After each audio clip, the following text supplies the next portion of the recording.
through our publications.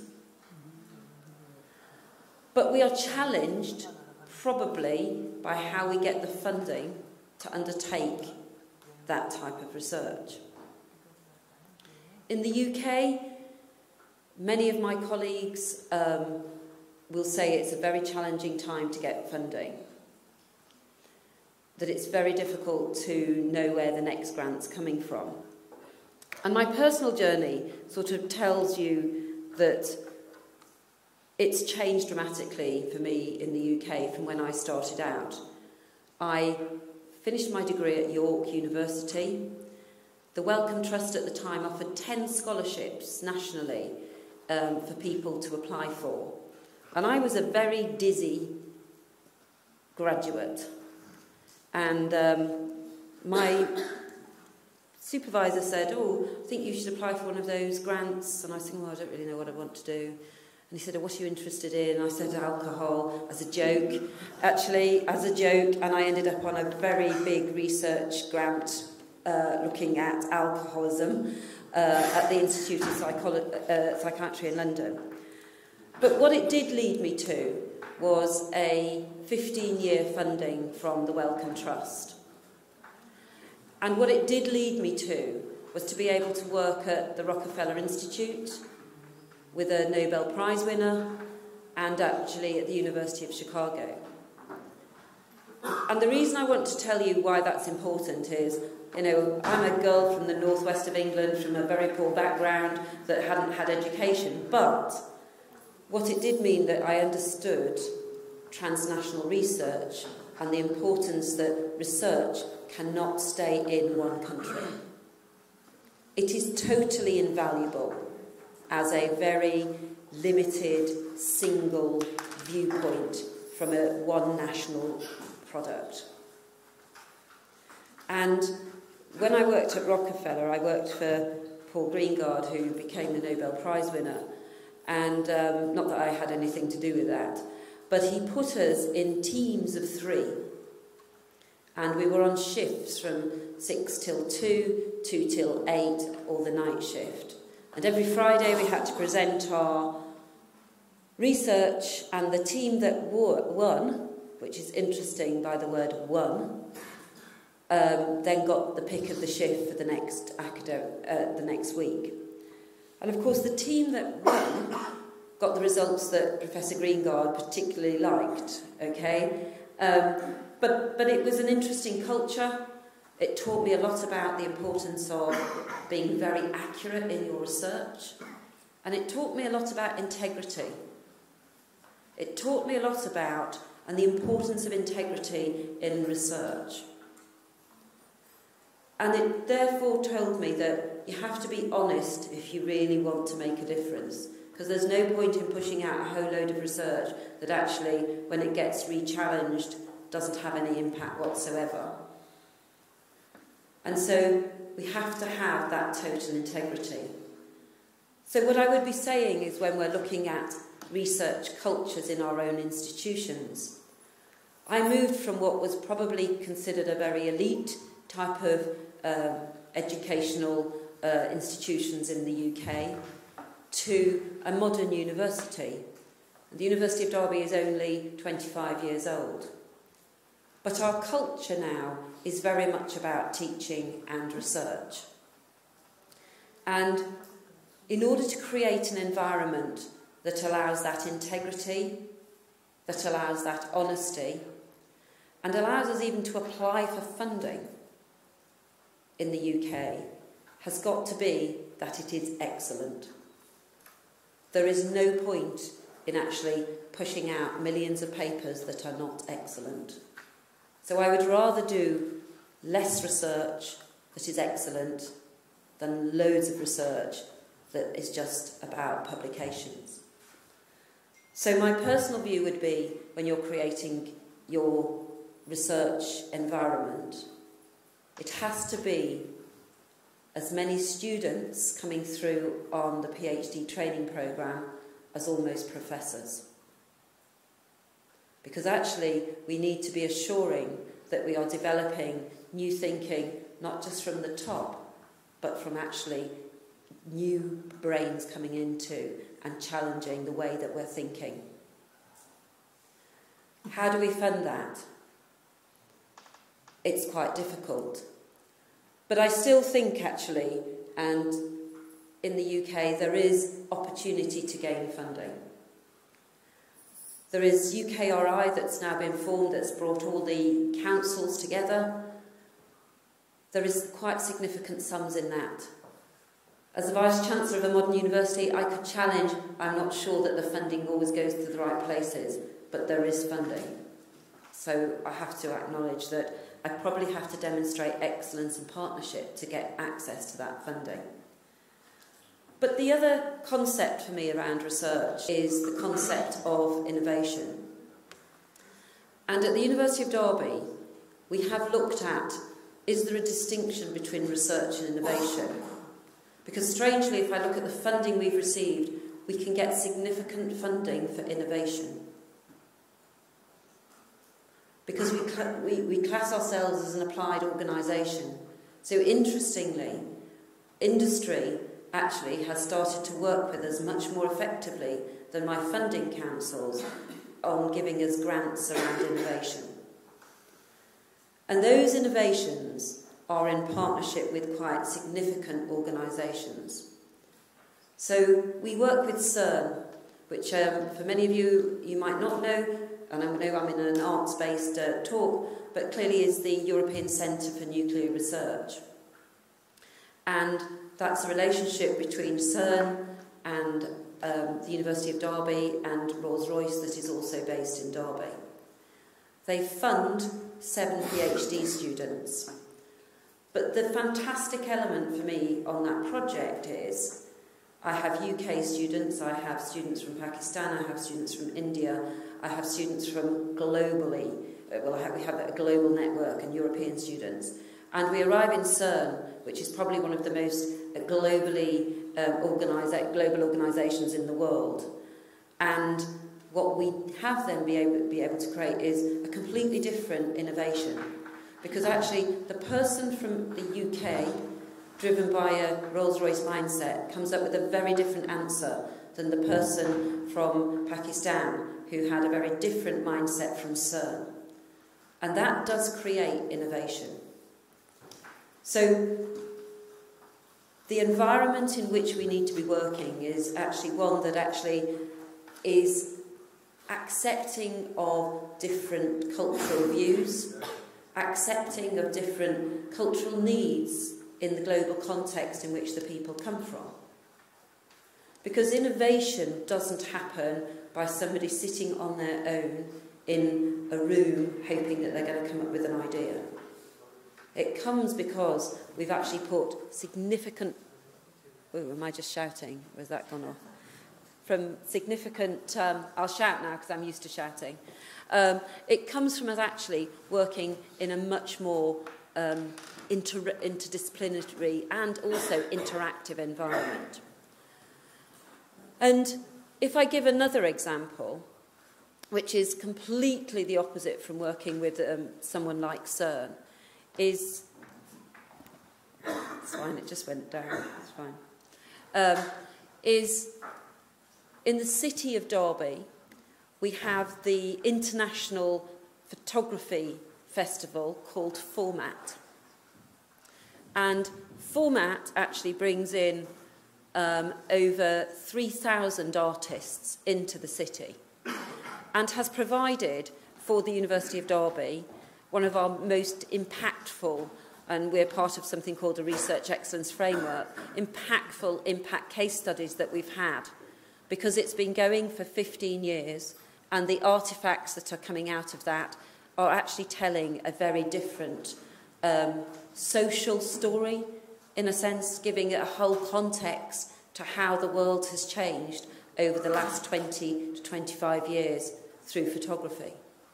And actually, we've got as much data from Format as we have by reviewing some of the industry's data through big data and data analytics, which is also looking at the importance of the role that the social scientists can play in actually formulating innovation for the future.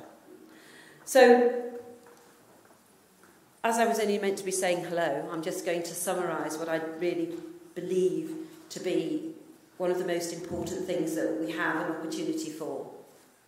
There is no cost to working globally.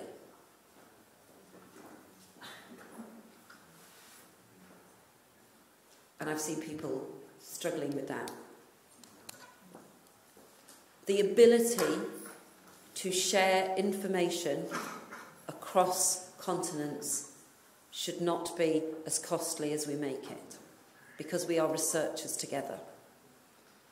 The cost is how do we make sure that we get impactful research and innovation out of that collaboration. I personally believe that we have to invest, particularly for me, in the PhD and the early researchers more significantly than we are doing globally. I think that that has got to be transformational in terms of how we can work more globally, because actually it should be that generation that is actually travelling and getting the bids together and helping us develop a better infrastructure, which should be also global. But at a very, very local level, as a Vice-Chancellor, I would say continue to challenge your university about its ethos, about its mission, about why are we actually in something called a university. Because I do have a slight fear that actually we might just be doing things in a wrong way and not listening to new knowledge and using it wisely. And so my staff who are sitting here are probably saying we're trying to do that all the time, Vice-Chancellor, and you're never listening. But I do personally believe that there is an opportunity for universities' voice to be louder, and it has to be louder. And I think actually global research initiatives are probably going to be the most impactful gateway for us to make a difference, both with industry's view of us in developing innovation with them, and also in terms of how governments view the funding regimes in each of our countries. Thank you very much.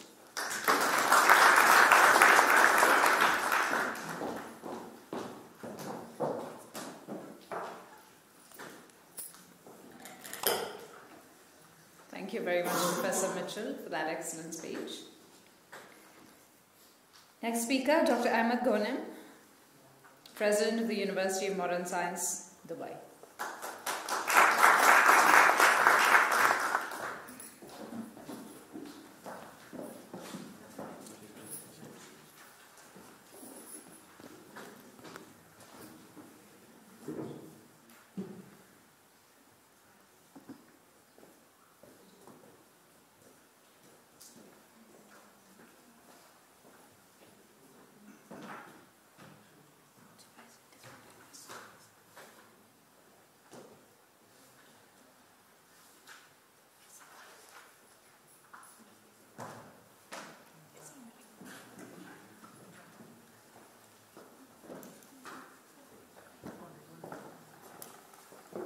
The stage as well.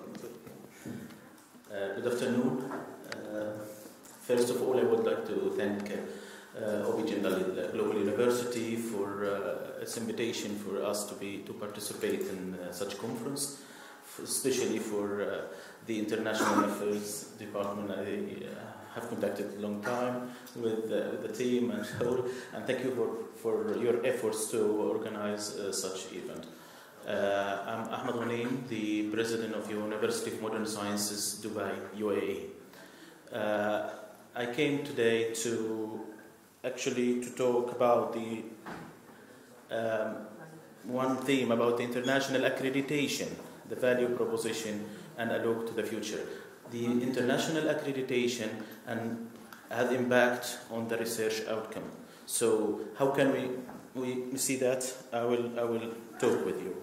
First of all, I give a brief about myself. I'm a president of University of Modern Sciences, UMS, which is a private university, offered 18 programs, graduate and postgraduate, undergraduate and postgraduate programs in the field of business, biotechnology, law, and tourism and mass communication. UMS believes that excellence in academic programs and research obtained through a process of international external quality, quality assurance integrated with the international standards. I'm also the founder of a UK-based company called Sustainable Premium Education Consulting Services, SPICS, which is a based offer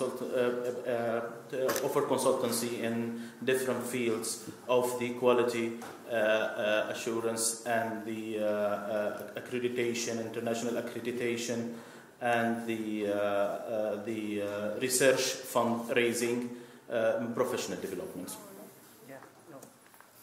I will start here with the need for international accreditation. Actually, I will be very brief to cover and to reach to the main point of the presentation.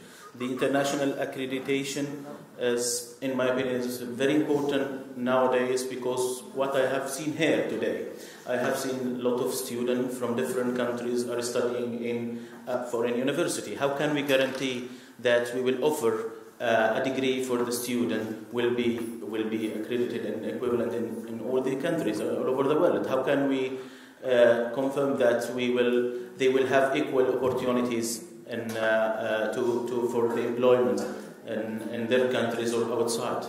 So I think the international accreditation need came from the student mobility, and what counts as quality needs to be answered internationally. How can we consider that the programs offered here or there is quality programs? And how can we standardize this? International accreditation is formal, independent evaluation. So it will support the universities in self-assessment, and it will equalize the standards. So this will be not related to a local or national qualification, will be different from country to country. How can we benchmark between the programs or the institution themselves? How can we say that this institution in this level or that level, and how can we say that we can work together in any projects? The international accreditation, i.e., establish a framework for international quality standards, provide institutional global credibility and status, increase international acceptance and confidence, and strengthen the global connectivity and partnership. So this will enhance what we are talking from the morning about the partnership, the collaboration, the projects shared between all of us. International quality standard in higher education refer to agreement and consensus about what forms academic quality, including expectation from the faculty members, curriculum, research outcome, and assessment tool of student performance. Benefits of international accreditation. I think the expansion of the student mobility, build cooperation and confidence, improve transparency, assist in benchmarking quality, increase the global employment, enhance the position of the higher education institution, improve the quality programs, attraction of international faculty and researchers, enhance research and research collaboration. International accreditation standards serve as a major tool for self-assessment of the higher education institution and its academic programs. A major focus on program curriculum, program learning outcome, which are in turn consistent with the institutional mission gives programs. The research and outreach activities are embedded in program elements and resources to ensure creation, integration, and application of knowledge. So if we will have this kind of association review, we will try to adapt ourselves to their standards, and we will be in the same line with all the programs follow the association. So I have worked a lot with the different accreditation bodies, institutionally and for programs. So I have reviewed before the SACS, institutional accreditation, Southern Association for Colleges and Schools, AACSP for business, ABIT for engineering, ASCP, American Society for Clinical Pathology, for Health and Medical Science. So we are trying to focus and we are trying to improve. All of these accreditation bodies are under the umbrella of accreditation association like SHIA, Council of Academic Accreditation and Quality, which will be the accrediting the accreditors. So we will align the standards and we will try to improve our performance to reach this line, which the international line. Student interaction and effectiveness of teaching and learning resources, one of also the outcome will be enhanced through the international accreditation. Evaluation of areas like research funding and support professional staff will be evaluated through the international accreditation as well, and will be improved and enhanced through the accreditation body to reach the international accreditation from any of these associations. And the international accreditation will be the institution to continue the improvement in these kind of areas. This is the global growth of international accreditation, and we have to prove that there is a global accreditation or international accreditation has been grown through the few decades.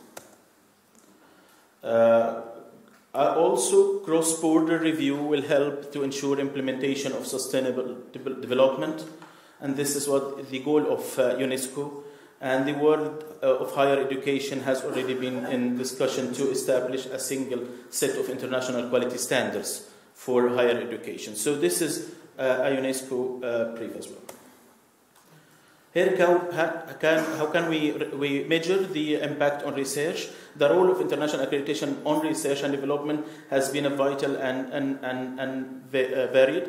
International accreditation encourage, support, and evaluate research and scholarly activities. So this is one of the main criteria of any international accreditation standard through any of the accreditation bodies. The quality and level of student research embedded into programs curriculum based on the integration of qualitative research practices within the institution and result effective. Research-based student learning outcome. So this is also will be evaluated and will be more qualitative. Evaluation in line with the international accreditation standard reflected practice-oriented and scholarly development activities that support integration of relevant current practices and management. So this will be mainly the improvement of the research. The international accreditation also help an institution achieve research excellency through the cooperative relationship for research, scholarship, and creative activities. Attraction of research funding, and in the morning I suggest this kind of consortium or association to have themes, and we will get these themes for sure from industry. To have these themes will get benefit on the industry, and they will pay for it. So if we need fund, if we need to increase the fund of research, we have to search about the areas need to be covered, the problems need to be solved. So we have to link between the industry and the research institution, but it will be not individual efforts. We need to be accumulative efforts through organization or association, like what was suggested. International cooperation among faculty, student, alumni, fellow and industries on current and innovative research ideas. Faculty exchange, and this is one of the main areas, will be also improved through the international accreditation standard implementation. Internationalization of research strategies and initiatives. And we have to say that we are here, but what about the other world?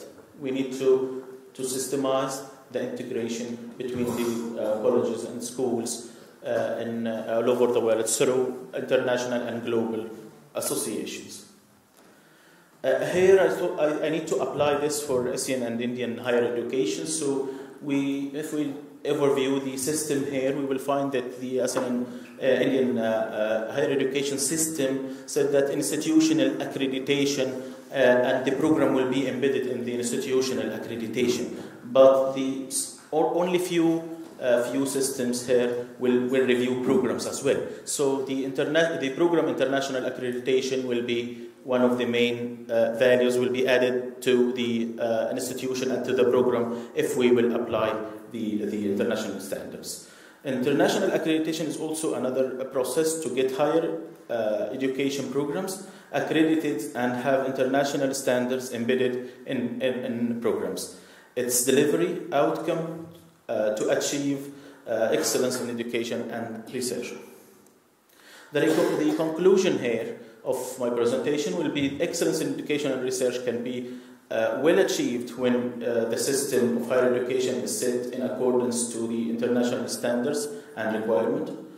International accreditation allows the mobility of higher education stakeholders, not only the student, the faculty members, the system, the programs itself, through the world, thus connects the higher education institution and its system with one another through set of education standards. This connection open platform for many and very innovative ideas and exchange, and thus referred as a globalization of higher education. So this is a small example of the globalization of ideas. Globalization will be in turn to yield seed of continuous improvement and further excellency of institutions in education and research. So here we have a small example. We need to expand it. We need to centralize, systemize under the umbrellas and standards will be approved, and we will share also to improve the standards of international bodies. So let's work on this and in this perspective and improve it, not only apply it, but we need to improve the standards. We need to work to review and if we will be a part, we will review and we will send our feedback to review. So the most recent paper I have published is about the regional accreditation body for industrial design programs. So if we have, this is a very specific and very narrow area, but if we will have standardized all the programs offered in this area, we will have more impact and more benefit on our students, and we will be able to exchange student and faculty members and programs. So this is a very small example, and we can apply it on humanities, engineering, so we can apply it in health and medical science. So I took a very narrow area about industrial design. How can we make a body, accreditation body, and share the standards between all the programs offered in a region, and then we will expand it to international. So I think we have to formalize our work and our efforts here to be under the umbrella of official association to have more impact. Thank you very much, and again I will thank the team of organizing this event and inviting me. Thank you so much.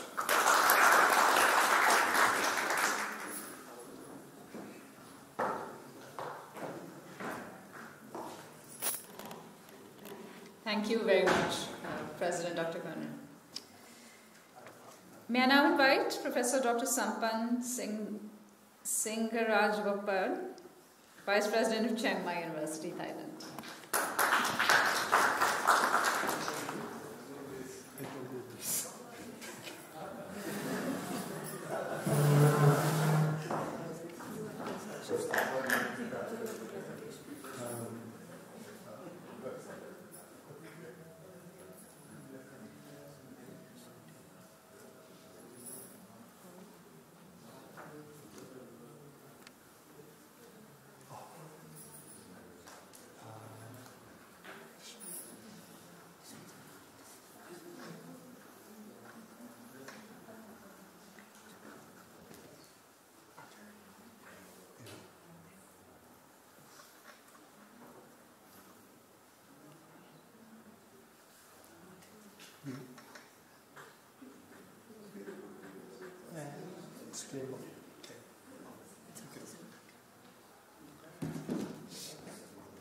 So there's not very many Thai as tall as I am.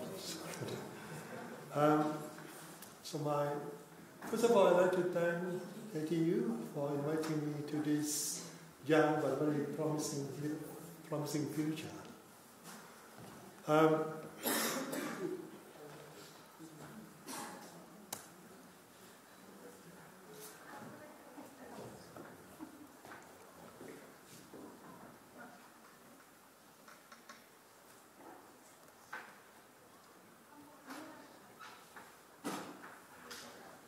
Okay. My talk is a little bit biased towards science technology, but it doesn't mean that I don't ignore social science and humanities, but I have to admit that Thailand, I think, like country around the world now, that the research funding for social science, humanities, and even basic science is become less and less. The government, they ask for economic impact as well as the society. So we have to accept that fact. But anyhow, I think it's the role of the university to promote research in social science, humanities, and basic science as well. So the motto of Chiang Mai University, as you can see on the screen, so we try to be innovative, but at the same time, we value the nature and culture very high. Just give you some glimpse of Chiang Mai. This is the panoramic view of Chiang Mai, and the mountain on the west.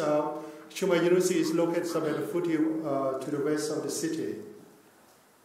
On top of the hills, we have this beautiful temple called Dojatep. It's become a tourist destination.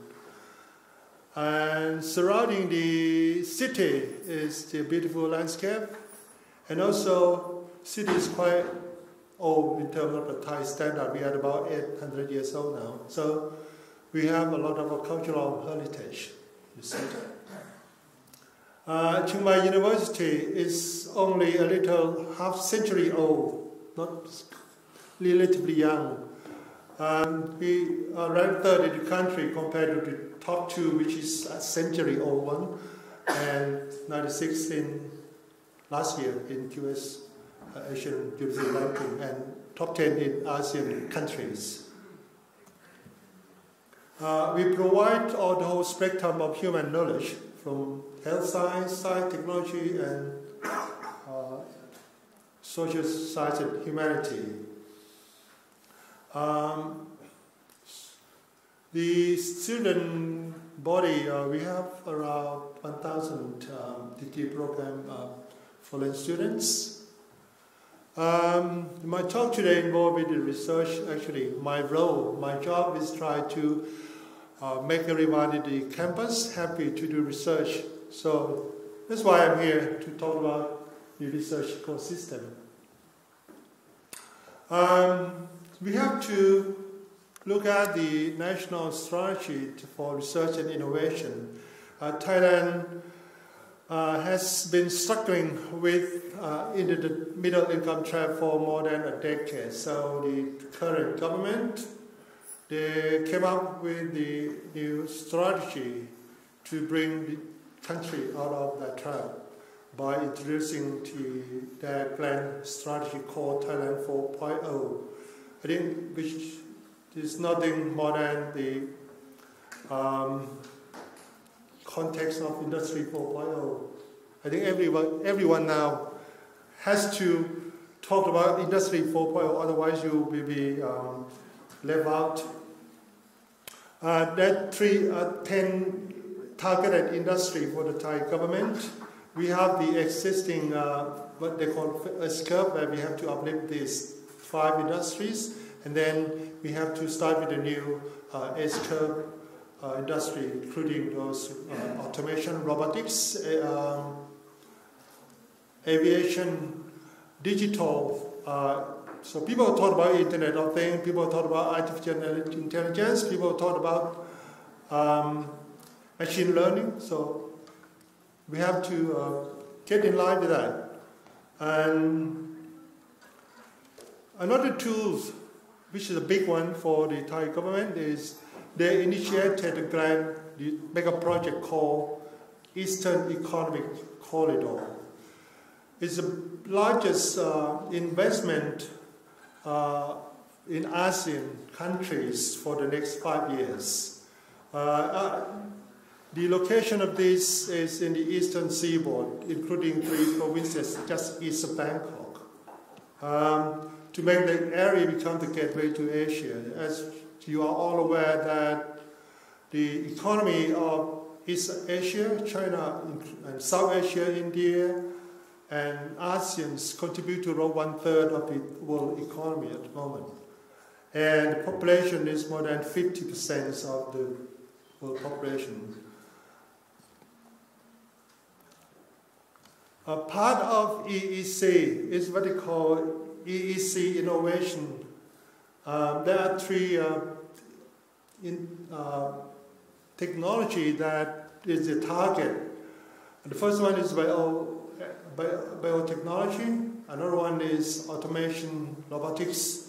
The other one is the space technology. So they try to set up what they call the biopolis, the police space innopolis, where the university has to be part of that, because the government has said the majority of researchers is in the university, not somewhere else. So that's why we have to take part in that. So the innovation ecosystem, not only in EEC, I mean all over the country. So we have to have academia, researchers and research institute to be part of that. And of course, the government, they provide the funding. And another player, the key player is the industry. So that kind of a triple helix. In EECI, I mentioned that we're going to have a biopolis, Aripolis. These 2 hubs would be located in what we call Wangjan Valley in Rayong province. There's a new university just like the GU. It's probably the same age. Now they just compared to those 2 century-old university, this 10 years old college, they got highest nature index already. So that's an example for NGU that if you have a clear strategy, a clear policy, then you can make it. If you don't adapt yourself, even though you are established one, you may be something of the past. And these interesting figures. So the government, the Thai government, they have projected that the need for the manpower, the knowledge worker, to support this EEC project. The qualification of the graduates have to be such a demand. So that is a big question for the Thai university. Can we meet that demand? So what should we do to provide our students with that knowledge and skill required for such a new demand of the Thailand 4.0? First, I think we have to talk to our professor, our lecturer, that you've got to change. But we all aware that old habit die hard. Not easy. The deans, it's a challenging job for the deans to change your professor, change the way they teach their students. It's not easy, but we have to do it.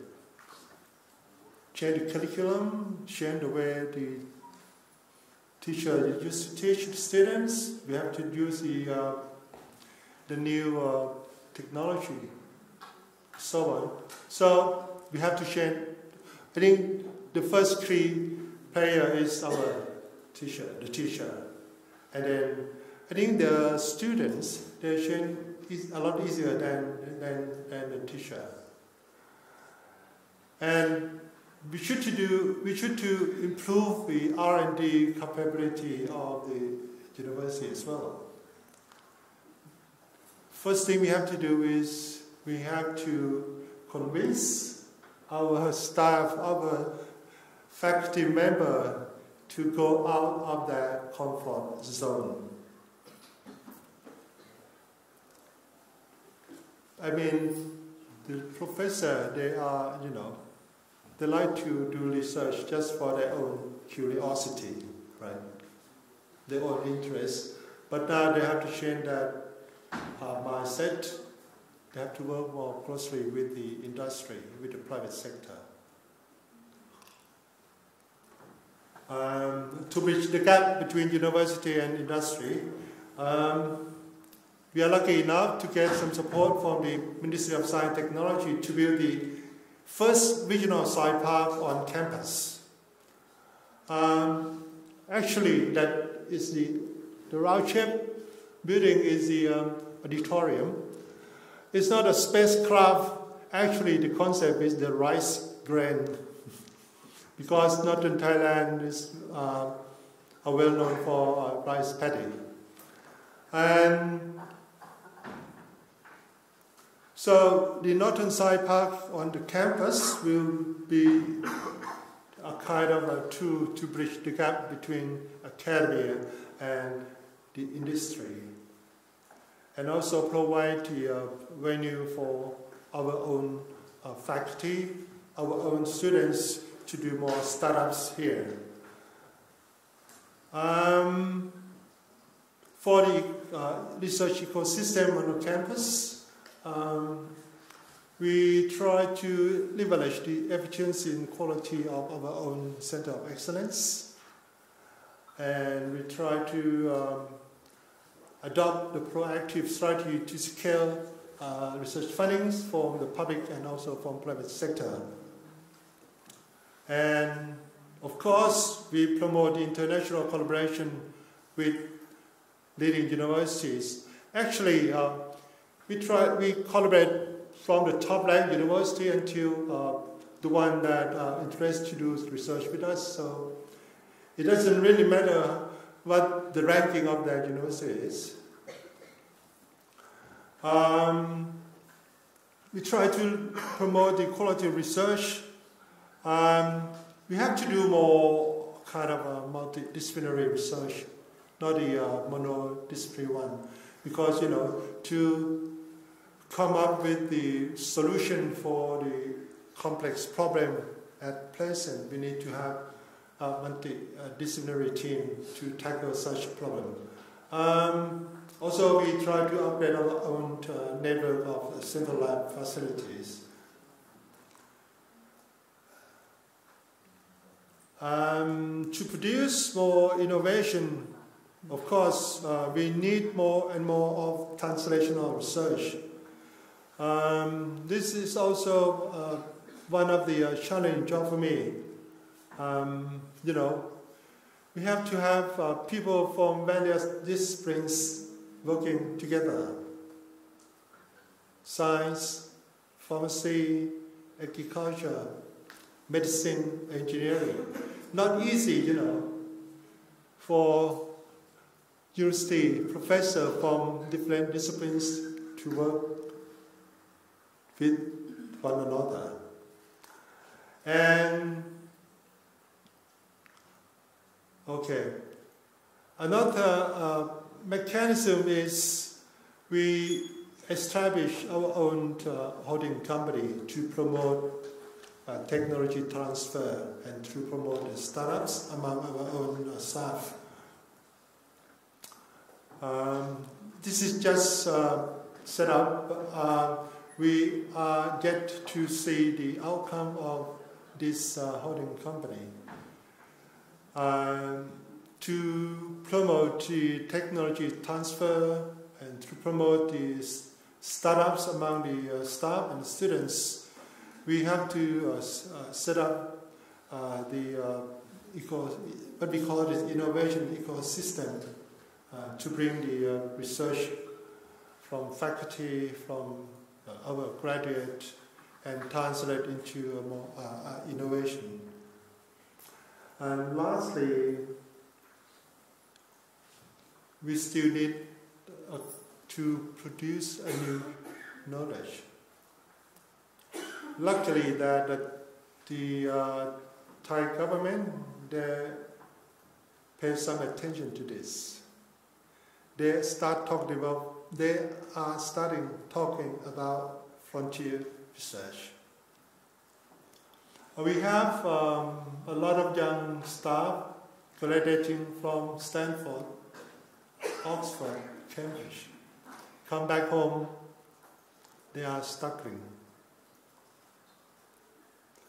So if the Thai government, they are serious about this, I think we could have a new platform to support those young staff to do more frontier research.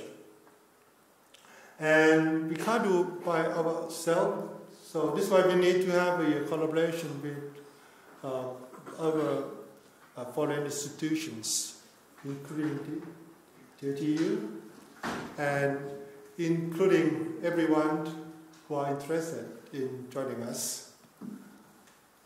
I'd like to end my talk with this one. To this fast-changing world, do we act fast enough to correct the challenges and opportunities of the fourth industrial revolution, bearing in mind that the fifth one is waiting around the corner? If we don't act fast enough, society may say we don't need university. And I'm afraid that if we don't act fast enough, then university will be something of the past. Thank you.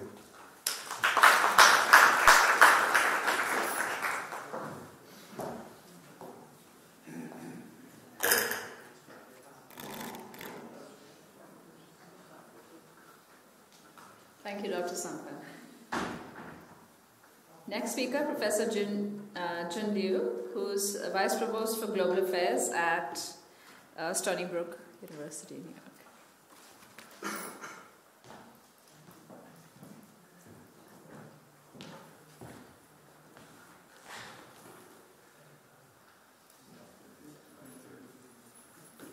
Even I feel very short. I need to stand up. So this is has a high platform, high standards for us.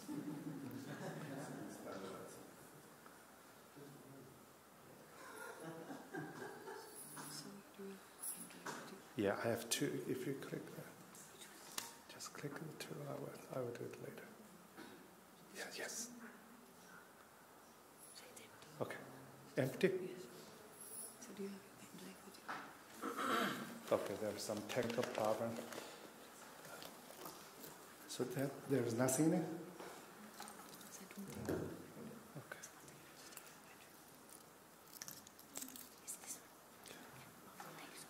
So I originally prepared two. One is a 1 minute video.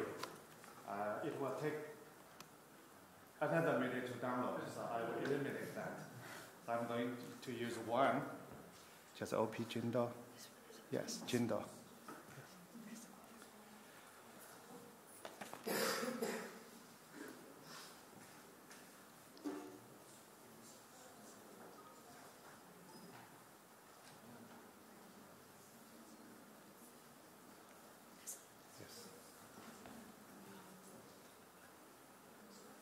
Very good.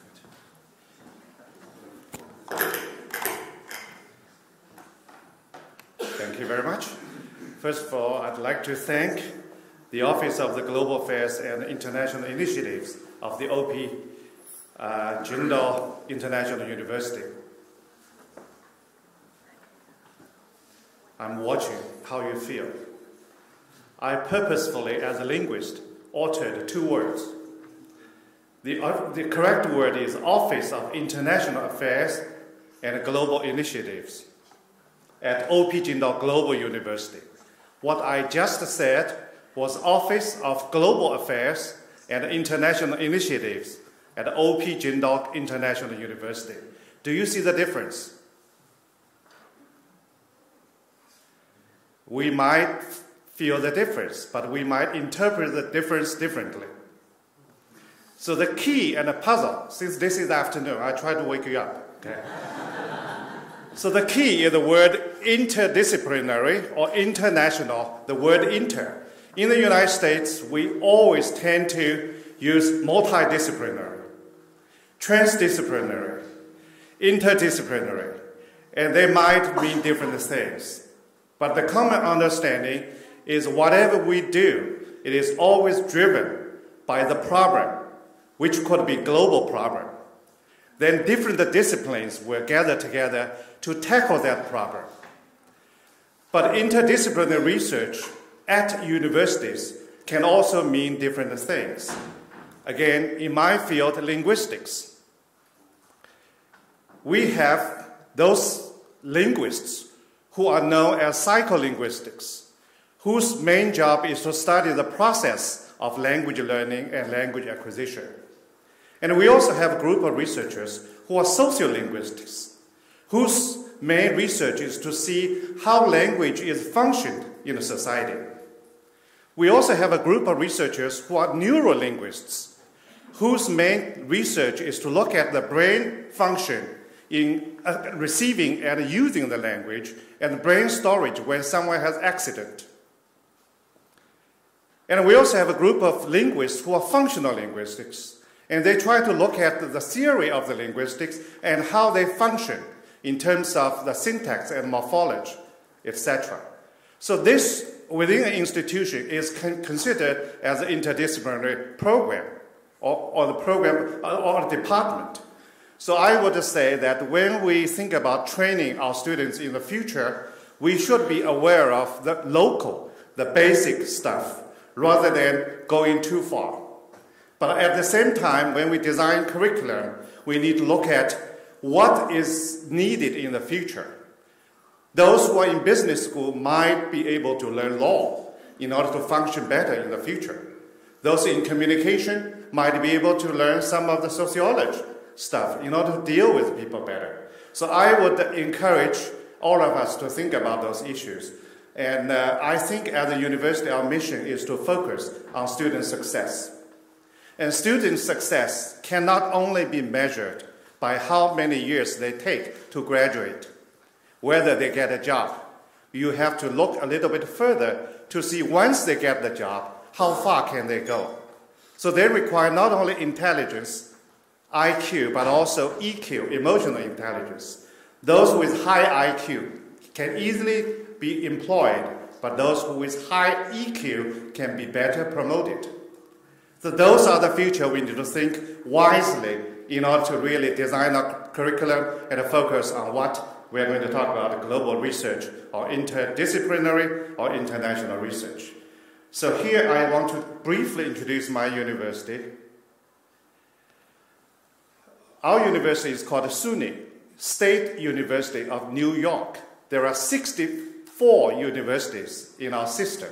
Among 64, there are 4 research universities. Stony Brook University, together with SUNY Buffalo University, Albany University, and Binghamton University. These are considered 4 research centers or 4 research universities. So currently, we are ranked pretty highly in the world and in the nation. According to U.S. News and World Report, Stony Brook University is ranked 80 among all the universities in the United States. We have roughly about 27,000 students, and 2/3 of them are undergraduate, and 1/3 are graduate students. We have different disciplines. The only thing we do not have is law. We have a medical school, we have engineering, we have social sciences, we have humanities, and so we are heavily research-focused universities. And we have 4 Nobel Prize winners in economics, physics, medicine, and almost 40 academic fellows. And among the Nobel Prize winners, one of them is the inventor of MRI, which is popular around the world in medicine.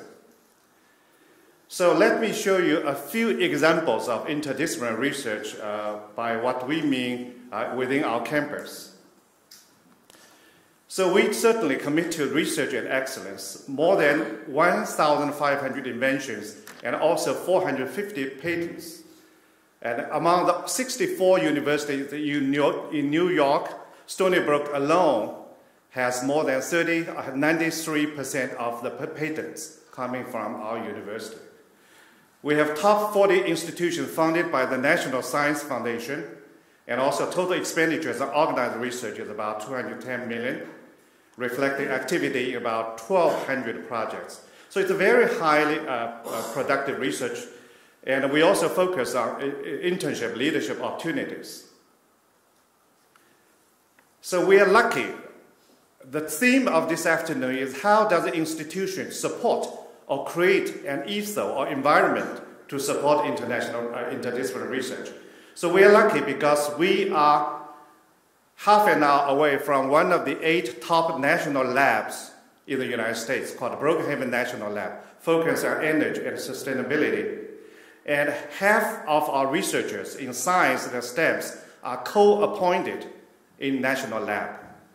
So that creates the huge opportunity for scientists to have hands-on experience. That certainly encourage many students have opportunity to do internship or to watch how scientists are doing in the lab. So that kind of collaboration certainly created opportunities for students rather than teaching and they don't know what to do. I think what we debated this morning is hands-on experience.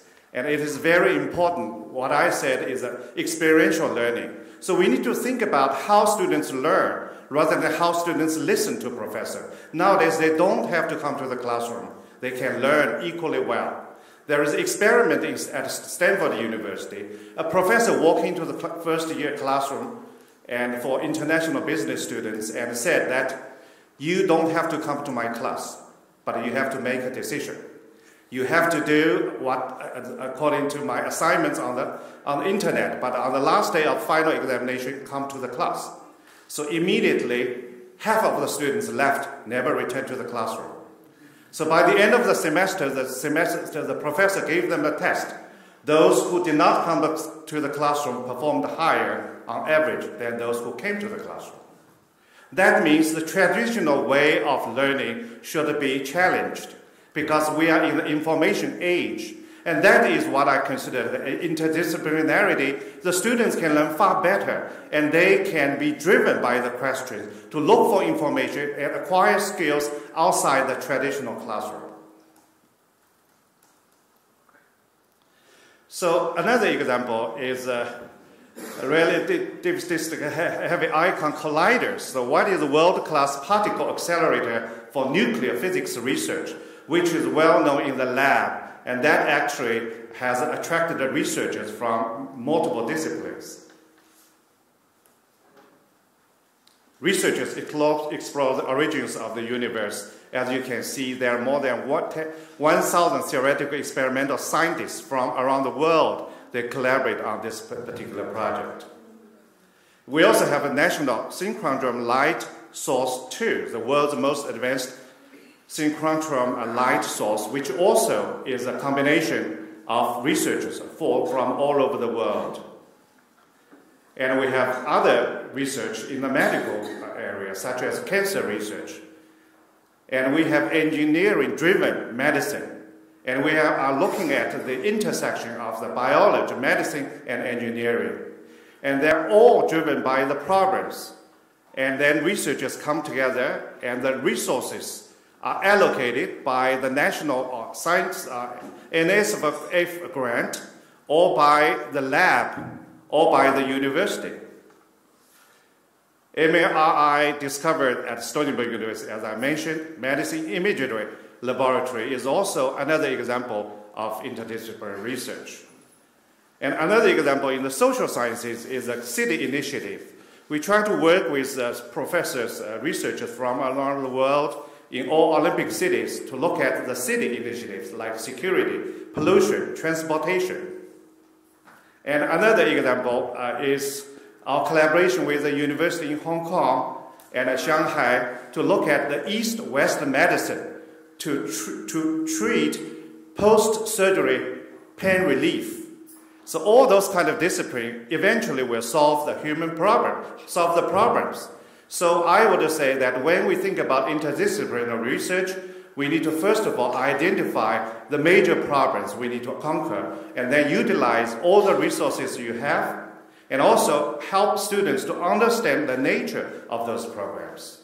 So in all, I know that the time is also limited. I just want to say that Stony Brook University is considered as a research-heavy university, and we are looking for collaborators around the world. So I look forward to the opportunities to talk with many of you, and we are interested in student mobility, dual degree programs, not necessarily in the same program, but different programs. For instance, students studying biology in your university for 2 years can come over study engineering. A student studying English for 2 years in your university can come over study business, study communication or journalism. So the students will have multidisciplinary talent and skills in order to be more marketable. If you have 2 degrees with 1 discipline, that does not mean much with the global ability of the courses taught around the world. So in a word that we are one of the we call the 62 association in the United States called the AAU, Association of American University. Half of them are private universities like Harvard, Yale, Princeton, Stanford. Half of them are public universities, but they're all called Ivy League universities. So it is a public university that is challenged by resources, but it is a public university that has a mission to help students succeed and to help those students with low income to succeed. So I'm afraid that time is up, and thank you for your listening. Thank you again for your organization.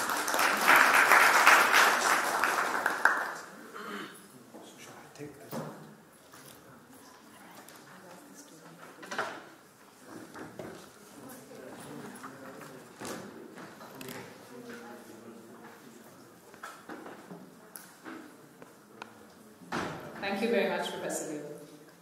May I now invite Professor Dr. Adimaman Suherman, who is from the Department of International Law, General Sudirman University, Indonesia.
Okay, good afternoon for the speaker and delegates. And before I start my presentation, I would like to thank for Ms. Scarlett Gude and also Mr. Badari, who already thanked me in this international conference. Okay, let me introduce I'm Professor Adimaman Suherman. I'm as the Dean of Faculty of Law, General Sudirman University. come from Indonesia. So I've been here twice. Last year I've been here as well. And of course, before I start my presentation, I would like to figure out my presentation into section. First, I would like to introduce my university, and then the second one, I would like to elaborate about Indonesian government concerning international collaboration in research. Okay, ladies and gentlemen, I would like to start my presentation. This is my university.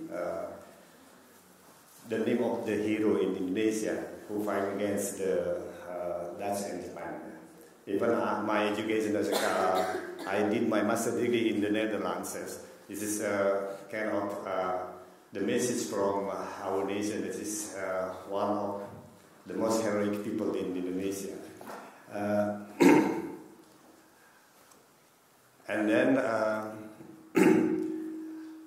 this university is established under President's Decree number 195, dated September 1963. Yes. General Sudirman University, as we call it, UNSUD, was formally established and officially opened by Higher Education Minister, Professor Tayyip Hanifjaya, PhD in Purwokerto. So the next one is about history. Initially, UNSUD consisted of only 3 faculties. In the first step, there's only 3 faculties. First, agriculture, and then biology, economics, and then after that, UNSUD opened several faculties which include animal sciences, laws, and then social and political sciences, medicine, health sciences, mathematics and science, engineering, humanities, fisheries and marine science, and School of Postgraduate. And then our vision, our university vision in 2034 is to be global and recognized university as a center of sustainable development of resources and global wisdom. So why I'm here today? So it's just how to make this vision come through, because our rector has assigned me to come to attend this international conference and to promote and to share the message that we are really committed to make international collaboration with all the universities all over the world. And then it is about location. It's very important because how to reach this place, yes. And I'm very appreciative of and very grateful for Mr. Rahul Dandar already visited my university, and also together with Ms. Nuguri Kalyani. Maybe you know that Indonesia, just the big university of Indonesia and Gajah Mada University. My university is located in Central Java, nearby Gajah Mada University and also University of Indonesia. If you want to travel to my city, it's 1 hour by bike from Jakarta, or maybe 2 hours by train from Yogyakarta. Yeah. So it's a very nice city, and the highest mountain in Central Java. It's more about 3,500 above sea levels. Yes, it's very high mountain in Central Java. And then this is my the first campus, the total area, and as you can see this figure, and the next one, this is my campus map as in brief presentation. And then UNSUD student start in 2015. UNSUD student has increased more than 21,475 come from all around Indonesia and several countries as well. In 2015, UNSUD has 1,055 lecturers, which consist of doctor and master, and also the library. And then this is UNSUD facility. This is student access center, and then convention hall, guest house, and hotspot area, media center, and sports center as well, and student dormitory. Yeah. This from the government, they help us to provide dormitory for the student. Yeah. And then the other fact that UNSUD has collaborated with several domestic higher education, government, both provincial and also agencies, banks and industries. And also collaboration with overseas institutions has also been established in the area of research and development in marine science, staff development program, agrogeological development, strategic planning, and university management training, and student and staff exchange. And then the next, I would like to focus on the international collaboration. Our university already collaborated with some university and some institution. First with the Center for Tropical Marine Ecology in CMT at the University of Bremen, Germany, and then Fraunhofer EMFT, Germany, University of Williams, Canada, and University for Cézanne-Aix-Marseille, France, and the University of Tokyo, Japan, University of Utara Malaysia, Hebei University, in the people of the Republic of China, and also with national, maybe Chiai University in Taiwan. And international collaboration also we already established with Nara University and Chiba University and Kinkin University and Mahasarakan University of Thailand. And last year I already signed the MOU and MOA with Opejinda University last year. Yes.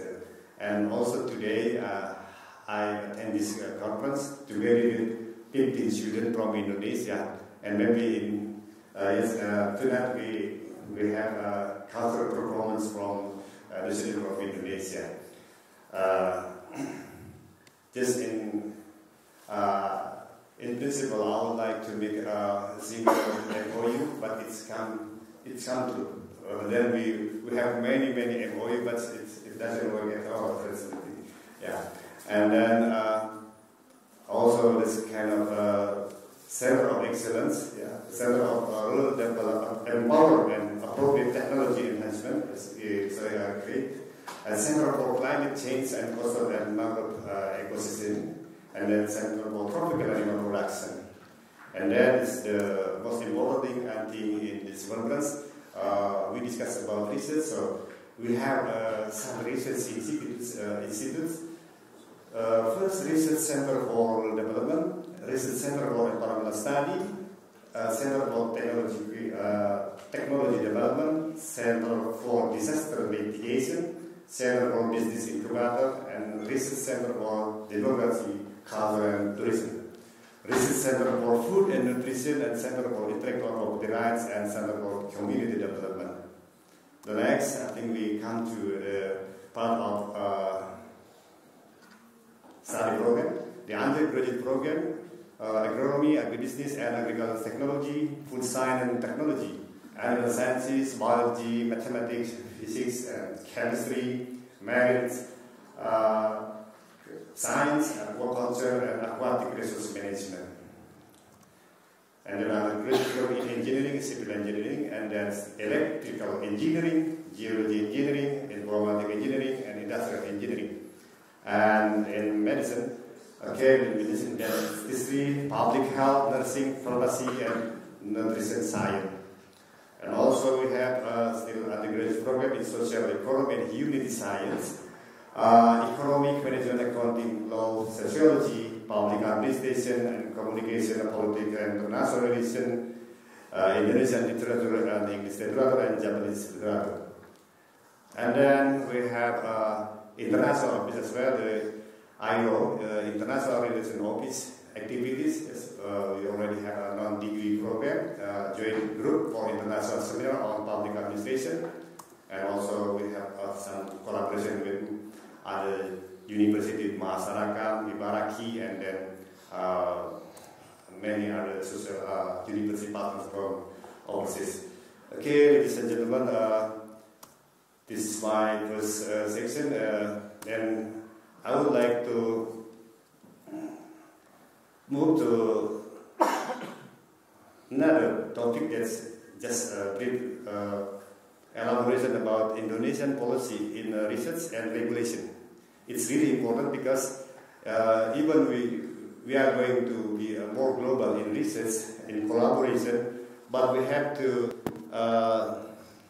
consider about national regulation, about the license. Every country, I think, has its regulation. The rules and regulations should be obeyed by all the researchers. As in my country, in Indonesia, in Indonesian perspective,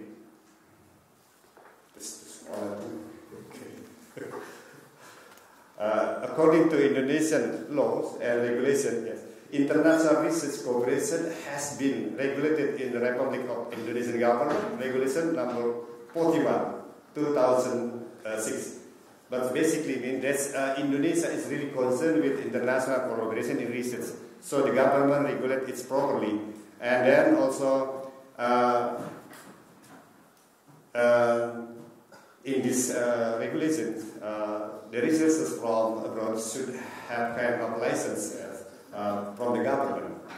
And then if you talk about the source of funding in research, I think in Indonesia and also in my university, I think about the funding, it's not really a big deal. I mean, it's quite has a lot of funding from the government, because in my university, all the teaching staff should have international collaboration research, but the requirement should has a kind of agreement with international partner. And then I can say here that the number of funding is 125 Indonesian million rupiahs, Indonesian rupiah. So it's quite a big number. Yes, 125 million per project. So, but in reality, it's quite difficult for the teaching staff to collaborate with international partners. So it's the requirement. First, we have to show that we have agreement with international partner. Then the central government or every university offered us a kind of research grants. Yes, it's big. It's quite big for Indonesian researchers, I think. So to this forum, I would like to invite all the delegates and also the researchers from abroad to cooperate with Indonesian researchers. That it's quite enough funding from the government and also from universities, like from research center in Jeddah National University, and also from the central government, and also I think the same thing with the University of Erlangga. That Indonesian government is really concerned to big international collaboration in research. I think that's my presentation.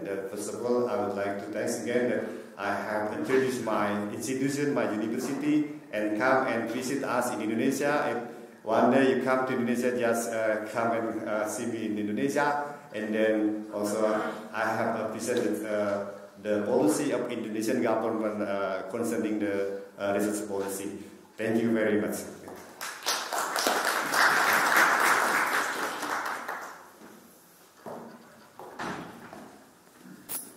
Thank you, Professor Suhaiman. We have with us today Professor Nguyen An Thu, who is the Vice Rector of Vietnam National University, Vietnam National University's University of Economics and Business. May I now invite her to deliver her remarks.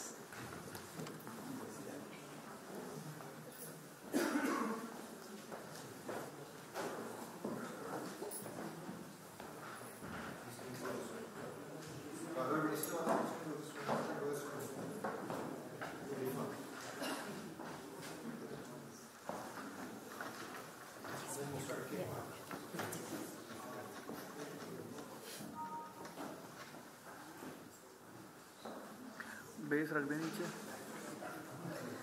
Height आ जाएगी भाई, सही बन जाएगा frame, तुम्हें भी सही लगेगा देखने में। बहुत डिले आ रहा है। Good afternoon.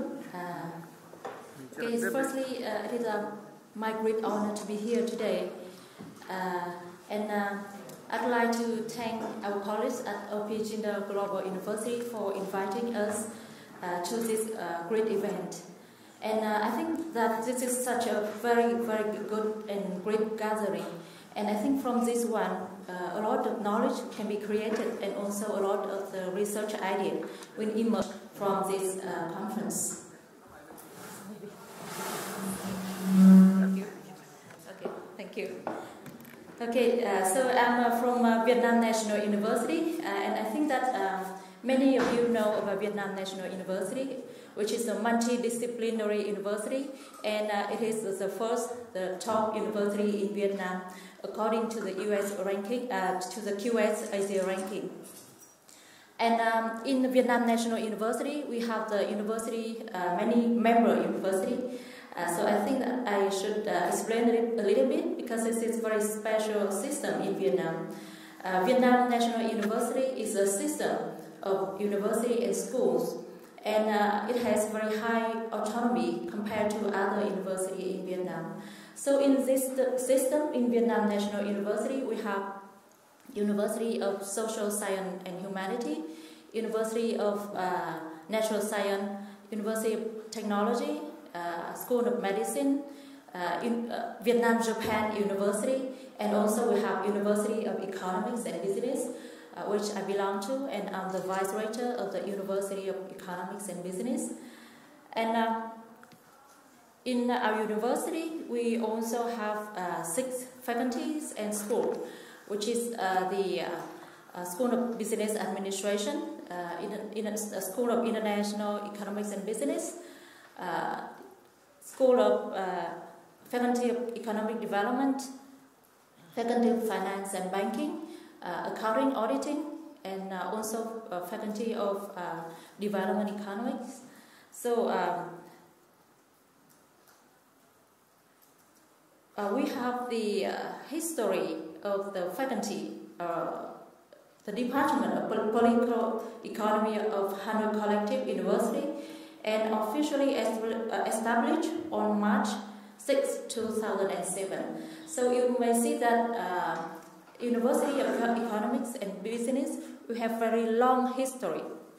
So in terms of academic, we have very long history, which was the department of the Vietnam National University.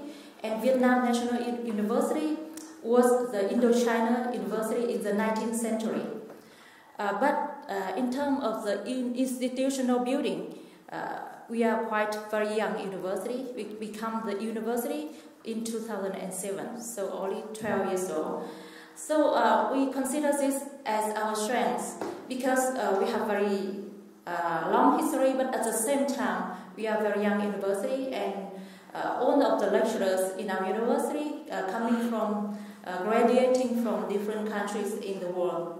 And they are quite young and quite energetic in collaborating with other universities in the world. Okay, so as I mentioned, we have the training units, as you may see on the slide, the 6 training units in our university.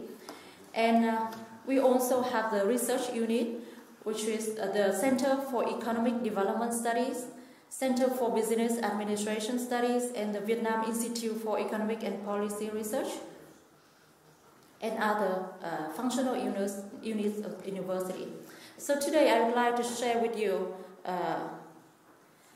some policy and some results of the research group building in our university.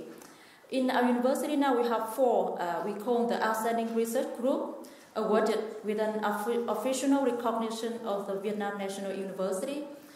And here we may see that the first one is the Economic Integration Research. The second one is Macroeconomic Theory and Policy. The third one is Quality and Productivity in Vietnamese Enterprises. And the fourth one is the Corporate Governance of Banks. So what are the similarity of all of these research groups is that they have a high level of publication, and also at the same time they have the annual research, policy-oriented research, or the applied research that may transfer to the industry. So for the first two research, they are policy-oriented research, the economic integration group, and the macroeconomic theory and policy group. And so for the third and the fourth one, they have much more applied research, which can be transferred to the industry. The first one is the International Economic Integration Group. Their research priorities are international economic integration process of Vietnam. Because as you can see that Vietnam now is a developing country, but the rate of openness of the Vietnam economy is very high compared to other countries in the world, because we are a small economy and we very deeply, highly integrated in the world. The evidence is that Vietnam has a lot of the free trade agreements with other countries.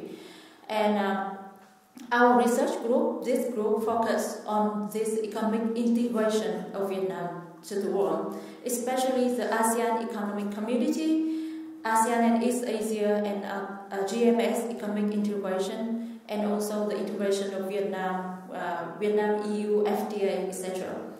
And the products of this research are the International Conference on Economic Cooperation, the books published and articles, and especially the research result transferred to the Ministry of Industry and Trade and the Central Economic Committee, and also the Steering Committee on Economic Integration in Vietnam. The second group, Macroeconomic Theory and Policy, which has the Vietnam Annual Economic Report, and this report also transferred to the very high level of the Vietnam leaders, the government of Vietnam. And also this research group lead or coordinate the Vietnam Agriculture Coalition. So as I mentioned that we have a lot of the research of this group transferred to the institution and the government bodies of Vietnam, and this is one of the examples that one of our experts from the research group is the member of the consulting group of the Prime Minister. And for other research groups, we also focus on the transfer to the industry. For example, the research group on quality and productivity in Vietnam's enterprise, and the research group on corporate governance banks. We have done research on this topic, and then we consider and we also investigate the demand of the industry in terms of, for example, increasing the productivity or applying the new model of administration in Vietnam, or creating new model of corporate governance in the Bank of Vietnam. And then we do the training and transfer our research result to the industry and the banks. And you may know that why corporate governance in Vietnam is very important, because when Vietnam opened the economy and also the banking system in Vietnam is booming, there are a lot of banks, but at the same time there are a lot of the problem in the corporate governance of the bank. So this is also a very important issue in Vietnam. And other issue we also concentrate on maybe the personal finance, which is also a very new issue in Vietnam. I think that in other countries in the world, like the US or other countries, personal finance is not more a new issue, but in Vietnam it's actually the new one, and we also do research on that. And social responsibility of the corporate social responsibility. We have one project in our university that we lend the money to the social enterprise, and the enterprise will give back by their products, and this product will be used for charity. And in this project we also do the research on that, and to see the demand, see the training demand for the social enterprise, and we do. So this is not only the fund that we lend to the social enterprise, but also we do the research and we also transfer our research to the social enterprise. Okay, so what are the policies or what are the measures that we promote our research group in the university? The first one is we support research group by providing and finding the fund and grant for them, supporting in building partnership and connecting research group, creating similar and joint activity between the research group, and recognizing outstanding research group, meaning that we award the title for them. And this title, I think, also very significant for them to be partner with other university and other experts. And we call this is a research group. It is very convenient for them to do the multidisciplinary research, because it is like the opening. It is not the fixed institution, but it is very open part of the research body, so that they can create and they can have international experts to join into this research group. And for other supporting activities in research in our university, we organize conferences supporting publication and also encourage students to join research activities in the university. We may say that Vietnam National University is the first one which has the policy of supporting publication in terms of financial supporting to the researcher in Vietnam. And today, I really would like to share with you some of the research interests, and I'm really looking forward to your interest if we can form a joint research with our university. So here are some kinds of the topic that we are focusing now, and we have publication and also conference related to this one. And we do hope that we can create joint research in the near future. And today, we have a representative from our university, and also we have the student from our university coming. And for all of the members from Vietnam National University, this is our first time coming to India. And we have to fly from Vietnam, Hanoi to Singapore, and then from Singapore to New Delhi. But we do hope that in the future, with our collaboration and maybe other collaboration of the business industry, so we can have the direct flight from Hanoi to Delhi. Okay, thank you very much.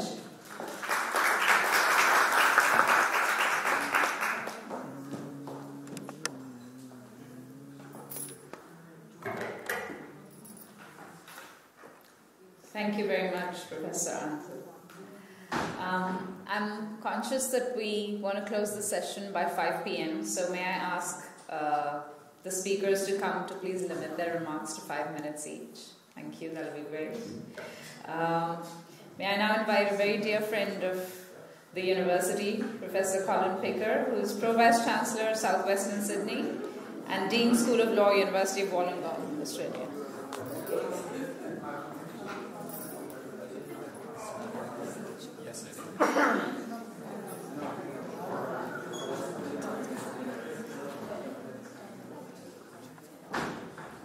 This doesn't count as my 5 minutes. I've got the stopwatch here. Yes, it's a 5 minutes. This one. Yeah, and the PowerPoint. Let's try the PowerPoint.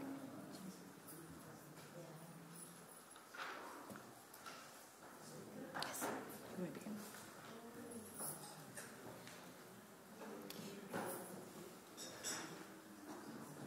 Okay, I press start. 5 minutes. When I was invited to speak here on interdisciplinarity, particularly encouraging it within universities, it was just the perfect timing, because I had just taken on the task of being Pro-Vice Chancellor for our new campus in southwestern Sydney, it's a campus of the University of Wollongong, and one of my tasks was to encourage interdisciplinary research projects. I started that process, and it was really hard. I encountered a whole bunch of obstacles, and it made me think, well, you know what, does this really happen very much? I started asking, and there were very few actual examples that people could give me of true interdisciplinarity. So when I was asked to talk, I thought, all right, I'm going to figure this out.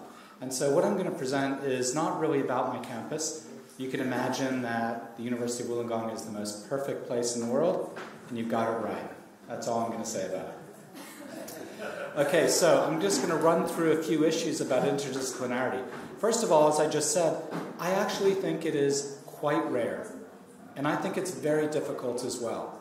I think that the higher education environment and the research environments not only don't encourage it, but actually stand as obstacles towards interdisciplinary research. And I'm going to run through a series of challenges to interdisciplinarity and then a few suggested solutions, which I'm hoping will help. I don't know. I haven't tried them yet. This is something I'll be doing over the next year and a half as I implement our research strategy at our new campus. So the first one, the concept defies the easy definition. It was mentioned earlier that in America that it's inter, trans, I don't know. I mean, what does it actually mean? And does it mean different things to different people? And whether someone says something is interdisciplinary, is it actually interdisciplinary most of the time? Or is it, later on I'll talk about what I actually think is going on there. Well, I think with terminologically, if we actually use an instrumental approach, so we're using the term to mean something that we want it to mean. As long as we can figure out what that means, that'll help. Or we actually bring rigor to the terminologies, right? And we stick with that. I think it's hard for disciplines to collaborate. They have different regulatory environments. So if you think about earlier, it was proposed that law could work in there with science. Yes, we can. It's true. But if you're talking about sustained, long-term, big project, interdisciplinary research, it's very different. We operate in different ways, in different systems. We have different regulations that apply to some of our research or how we're used to it. Different ethical challenges. Now, these aren't insurmountable, but they're definitely challenges that are there. Specialists often don't understand each other. Trust can be lacking. And in fact, I do wonder if ever experts from different fields can truly become sufficiently expert in the other field to actually be able to feel comfortable with what else is going on there. Some of the responses are here, given it's 5 minutes. I'm not going to read them. You can read them all as we go through. And I'm happy to share the slides later. I think that there are cultural disconnects that take place with interdisciplinary research, which have to be overcome, and they can include substantive ones, such as theoretical or methodological differences. And not just differences, but actually opposite views of how the methodology should be applied. And this isn't just from STEM to non-STEM, but it's even within the HAS, the Humanities and Social Science. You can also get this as well. And some responses, and you can also have with gender roles and other societal disconnects. Research academics are specialists, right? We train them, and we train them hard, and we train them deep in their field, and then suddenly we expect them to be playing with other people. I'm not sure that that's something we train them for, and I'm not actually sure that it's what our promotion systems actually reward, right? So I don't think that the system always works to encourage this, because you can make promotion much faster, often by sticking to something small and becoming the world's expert in that, as opposed to being a team player and being that interdisciplinary research collaborator with everyone else. Here's some responses that I think that we could all engage in, particularly as so many of us are leaders in our university. We could help set up career pathways that require interdisciplinarity or take it into account when we make promotion decisions. Some of these things which go against, it's often harder to publish or to fund. Often the thing is, put an interdisciplinary team together, but many of you have been reviewers on grant applications. You know that sometimes you look at the feasibility or you look at the depth, and sometimes the best way to achieve feasibility and depth is to have a tight-knit team who've worked together in the same area for many years, and they have expertise and proven success within an area of research, as opposed to a bunch of disparate people who may or may not have worked together, but it's interdisciplinary. So grant success actually can be quite difficult, and similarly, the different fora for publication are also hard to find there. There's a feeling that it is trendy, that it's distortive. which actually goes against it. And we have to overcome that, because interdisciplinarity is actually one of the really positive, one of the great vehicles for having great research out there. We don't want our colleagues to say, oh yeah, you say it's now you want interdisciplinary, but next year it's going to be something else. I'm not investing the time, I'm not sacrificing my career to do this. We have to overcome that, we have to work against that. It can be costly. It is, in some cases, going to be more costly to be involving different teams from different areas. And it may also increase the inefficiencies that are there. It doesn't always, but and in fact, one could argue in the long term that using interdisciplinary teams can result in savings, because a lot of mistakes will be avoided, particularly at the engagement and implementation stage. And we should be able to step forward and do that. I realize I've gone over slightly. I'm almost there. It's hard to sustain over time, in part because you bring the teams together, but that's not their natural area of research. They want to get back to doing the stuff that they've always done and with the people they've always worked with within their field. And so the pressures for interdisciplinary teams to only last certain lengths of time. That means every time a new interdisciplinary team is put together, it's redone with all of those cultural disconnects and all of the learning that has to take place that were talked about in the earlier challenges. And then I think this is the final substantive slide. It's even harder to do internationally. Some of you have been saying, come and do stuff with us, right? That's easier if we're within the same discipline.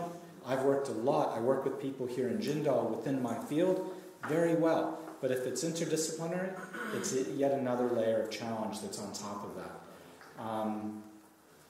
And there we go. It's complex. It's not obvious. We really have to work for it. You have to be committed to it. It's not for the impatient, and it requires resilience. So that's all I could do within the time frame. Thank you.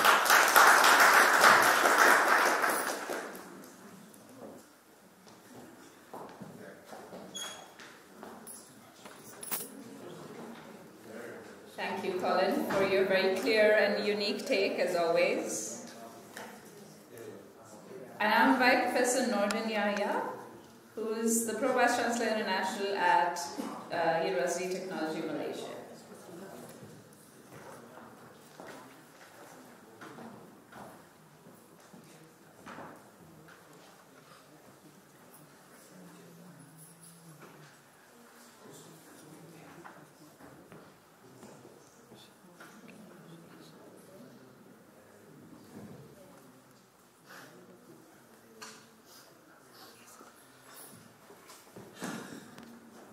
Good afternoon, everyone.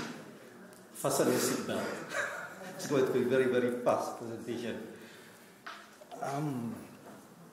Thank you, Jeju, for the invitation. I'll be sharing about my university and how we created the interdisciplinary research. We started as a university, as a teaching university, and moved into research-intensive university. I will share later our experience, but since I'm the only one from Malaysia, I think I just share a little bit about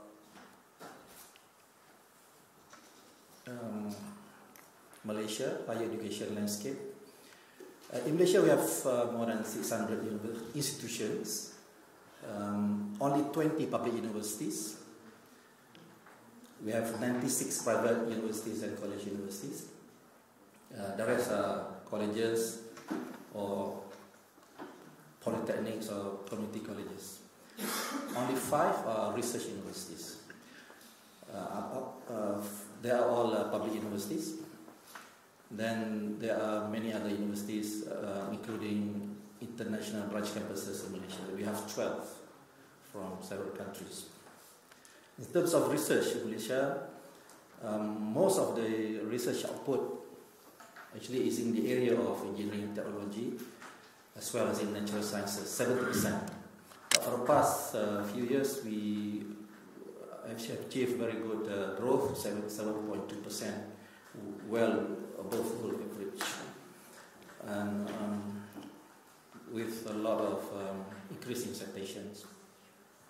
A little bit about my university, University of Technology Malaysia. We are based in Johor Bahru, but we have branch campus in Kuala Lumpur. On the right is we are very close to KLCC, of those who have been to Petronas. We have 22,000 students. The student body, about 40% are graduates, so we have close to 9,000 masters and PhD students, close to 5,000 PhD students. So these students are the engine of our research at UTM. Half of them are international students. Currently, we have close to 4,000 international students, including those who have registered this week. We have 18 faculties originally. Now, because of the push for synergy and interdisciplinary academic and research collaboration, we now merge to 7 faculties only, 4 based in Johor Bahru and 3 based in KL, Kuala Lumpur. Our journey actually based on our global plan for starting from 2010 with desired state we put at 2020 where we're going to be. This is when we first started in 2009. Those are the publications, 700 journals, citation only 1,300, and we were not ranked under QS.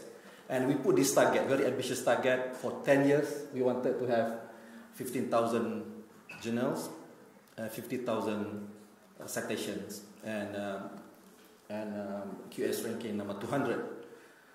We monitored along the way. We managed to get to a certain point, but this is the actual what we have achieved this year. So we achieved well before we exceeded the target 90,000 for 5 years Scopus journals in 2018. So well above target of 15,000 in 2020. I think probably we have done something right there by forcing everyone to work together, especially in research. So what did we do? Before this, people been working traditionally in discipline-based research cluster, etc. Very, very focused. And then during the first phase of our plan, we merged everyone into 10 clusters or 10 research alliance, we call it. And then for the second phase or the third phase of our plan, we make it smaller only to 5 very focused research alliance, we call it. So we have these 5 are resource sustainability, frontier materials, smart digital community, health and wellness, innovative engineering. So everyone is working under these 5 areas only. So we have actually we have like dean equivalent who head the research alliance. So for each faculty member has to report to 2 deans. Okay, Dean of Education or Academy and Dean of Research, something like that. So both will do the evaluation. So we monitor all our research clusters and eventually we have the research instruments to monitor the performance. And by merging, actually they are doing much better. I don't have time to explain this. But based on the Skyver, Scopus, actually these are the clusters that we originally work within the discipline, but actually we have quite a lot of interlinks between the groups. So we want to make them move closer so that we can achieve what we call multidisciplinary research. I just skip some of this, just to show some of the figures of international collaboration that Malaysia has. On average, for all institutions, it's about 36%. But for research universities, those 5 research universities, including UTM, our international collaboration with foreign partners actually close to 50%. And those countries, probably I just highlight those are here, like UK, Australia, India, Indonesia, are in top 15 in terms of international research collaboration.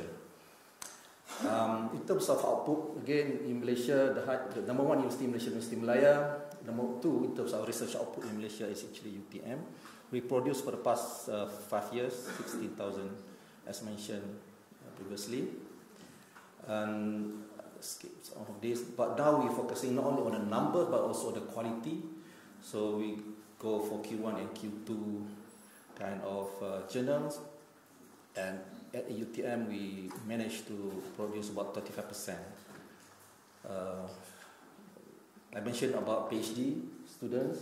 So on annual basis we produce between 500 to 600 PhD holders. So these are, I mentioned, the engine of our research. We do a lot of collaboration with renowned universities, with MIT in Sustainable Cities program, with Kyoto University in sustainability, also in sustainable. So we are working very hard in multidisciplinary or transdisciplinary or interdisciplinary, depends on the definition again. And in terms of sustainability, definitely it is interdisciplinary.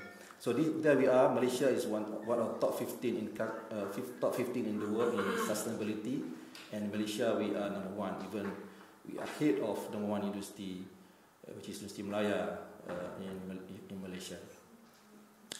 Again, in terms of numbers, another area of interdisciplinary research, actually in green technology, we are there as well in terms of number of research output, and we are doing very well as well with India, top 10 in terms of research collaboration internationally.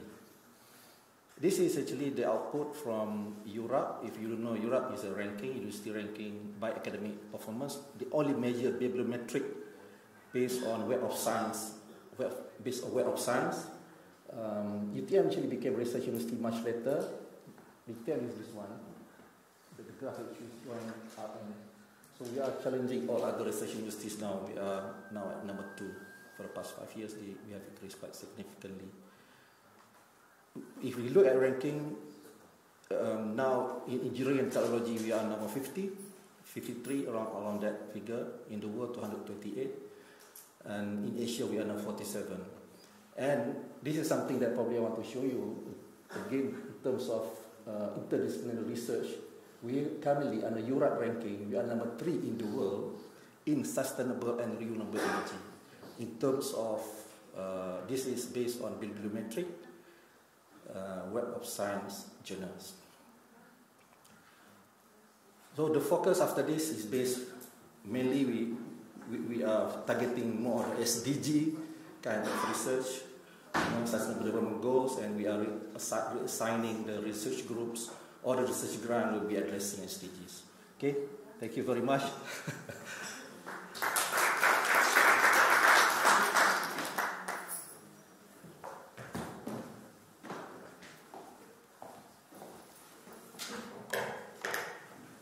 Many thanks, Professor Yaya. Our next speaker is Professor Stephen James Saini, who is Dean of the Office of Academic Support Services at the American University of Ras Al Khaimah, UAE.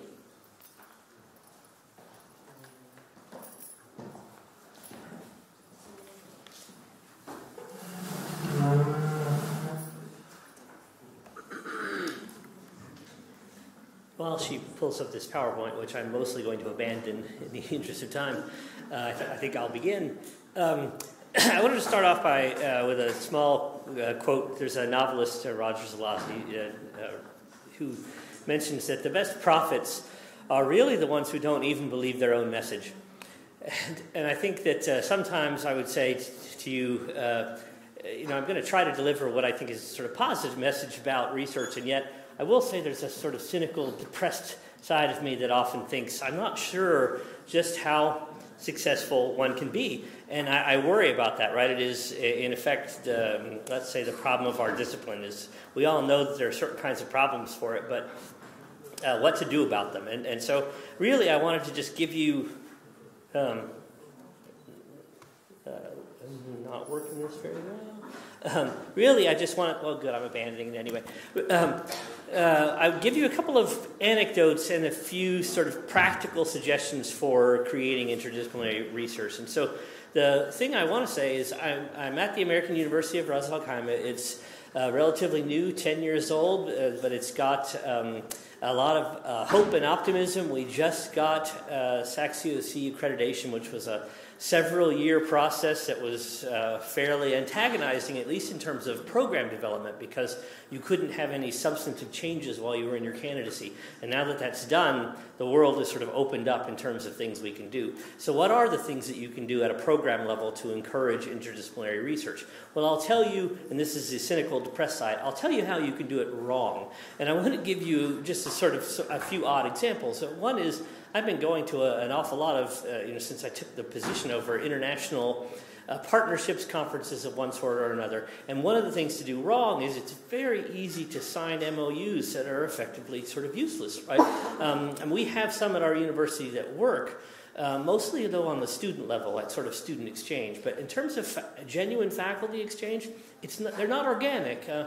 I can't go and sort of meet someone at this conference and then come back to faculty and encourage them to make connections. They didn't meet the people, they don't know, and research is such a personal, intensive thing that never actually functions. So how can you make it function? Well, one of the ways to put this is learning is very typically, and I say this partially perhaps more for the students that could be here than the administrators and faculty, is that your work is often social in terms of the kind of learning you do. So let me give you some anecdotes that drive this home and actually make my point.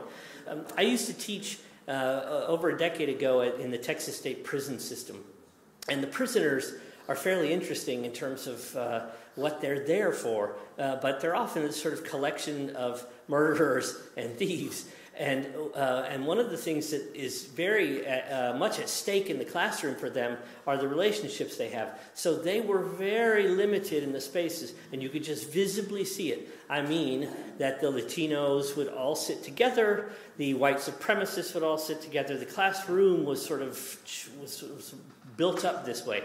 And it prohibited collaboration in a real sort of specific sense. And so you could do a few things in the classroom to try to make that happen. But quite frankly, it wasn't going to happen.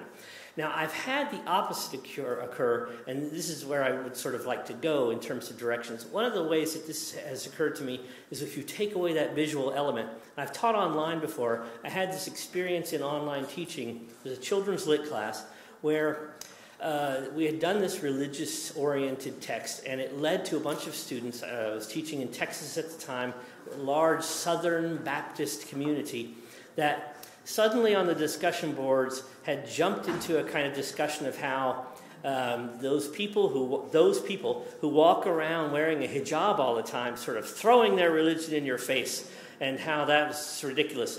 And basically, because they were in an online forum, it was this kind of open blog space. And before I could shut any of that down, you had 5 or 6 people sort of supporting the person who said it. Now, they did not realize that a very solid student in the class, who was well respected in the discussion boards for the previous month, was a Muslim who wore her hijab all the time. I happen to know it because she had taken a previous class face-to-face from me, but they didn't know it.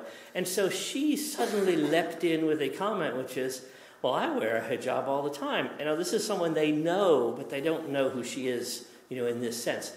And basically she said, and the same thing happens to me. I see people wearing a Christian cross and wearing what would Jesus do t-shirts. This is Texas. And it's sort of offensive to me. And what this led to is this incredibly wonderful collaborative backing down of the students who had attacked. Like, they suddenly realized the emptiness of their own position. That could never have happened in the classroom space if they had seen her. They never would have opened up with the commentary.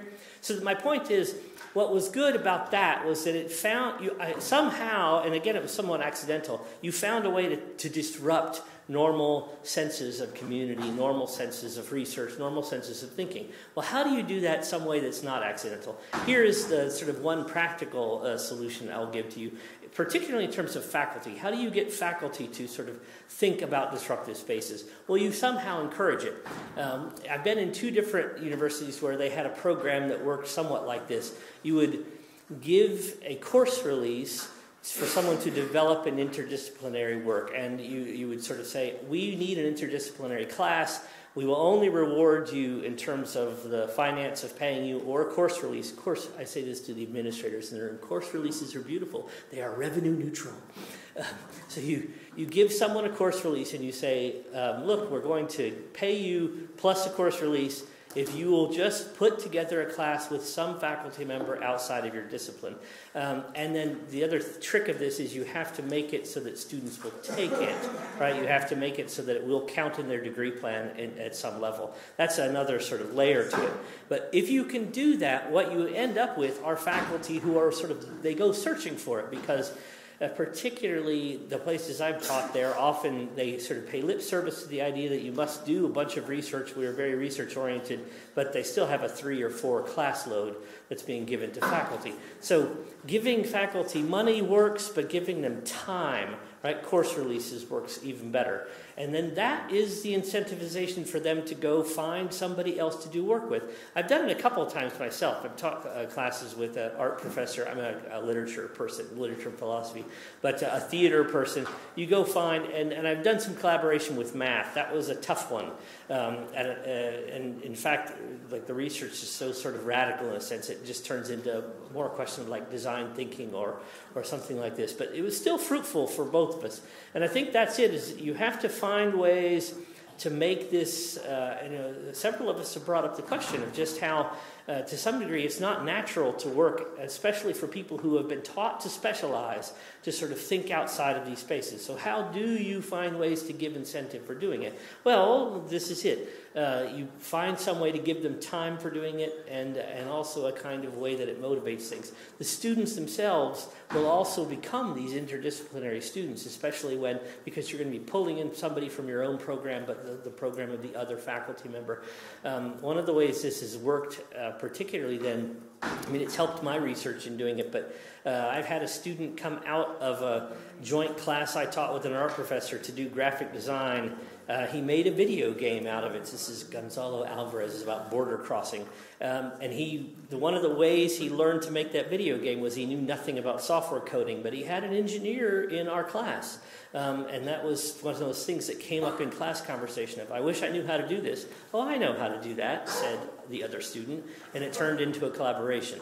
But that only happens when you stick these people together that otherwise are not going to be talking to one another for one reason or another. And that's sort of organic, ground up, rather than top down, us telling them, you need to do interdisciplinary research.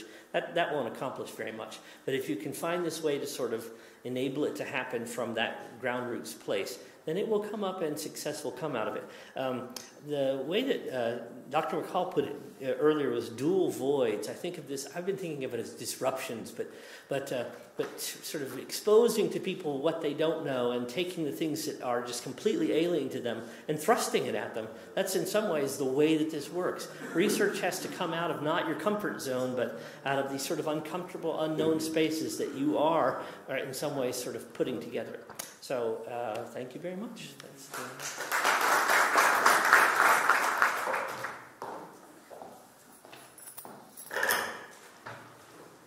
Thank you, Professor Singh. I now invite Mr. Aditya Malkani, who is the South Asia representative for the Association of Commonwealth Universities, to please share his thoughts.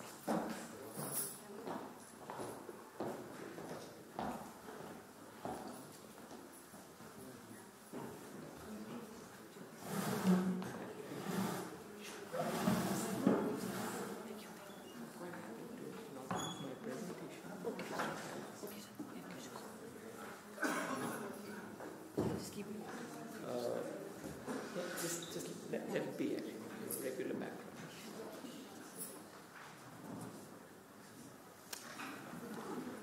Good afternoon, and a pleasure to be here. It's always a pleasure to come back to Jindal Global University. I've been here several times, and very, very happy to have your attention today. In the interest of time, I'm also going to give up the usage of my slides and just go, verbal instead.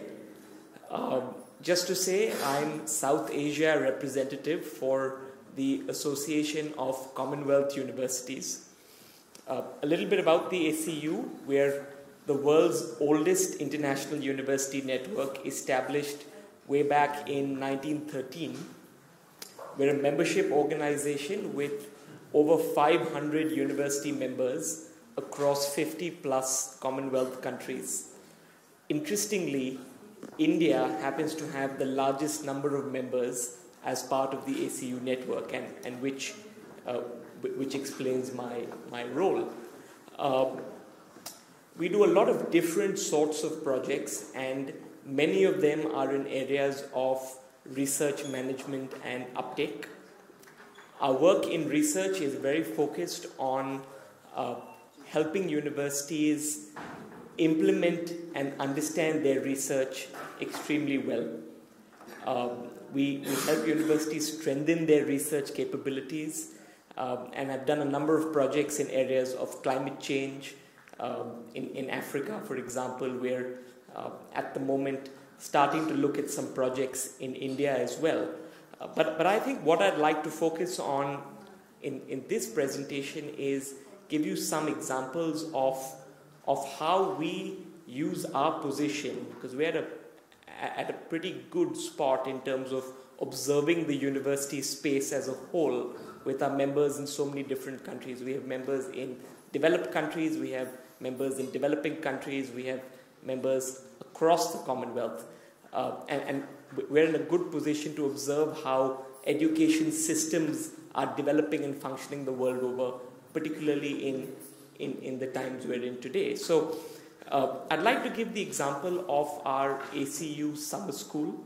It's a program we run every year at a different university in a different country as far as possible. So last year's program was at the Chinese University of Hong Kong.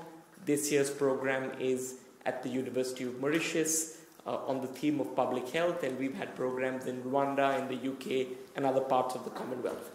Now, why this is relevant in this particular case is because while we have a particular theme for our summer program and we've got excellent speakers coming in and delivering sessions, we encourage students from different disciplines to come in and attend.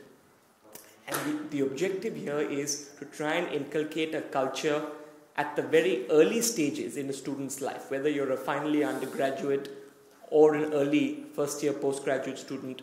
Try and inculcate an interest in disciplines apart from your own. So if you're, let's say, a student studying technology, it's still useful for you to come in and understand the summer program in public health in Mauritius, simply because you can always become a tech entrepreneur in the health space using some of the learnings you get to access there. So that tells you a little bit about our approach here. I'll also give the example of another project, and in the interest of time, because I know we have to get through a few more speakers, I worked before this for a university called King's College London, and King's are also ACU members and our collaborators of Jindal right here. And we ran for a number of years a very large and successful summer program in India, where we brought in our academics from King's to come and teach in India, and we had 7 or 8 different institutions across the country that were centers for this summer program, and saw students from all over India come to these 7 or 8 centers, to take the benefit of this program. And while we ran these programs in different disciplines, from health to law, to international relations, to business, there again we always encouraged young faculty as well as students from different disciplines to come in and attend these programs.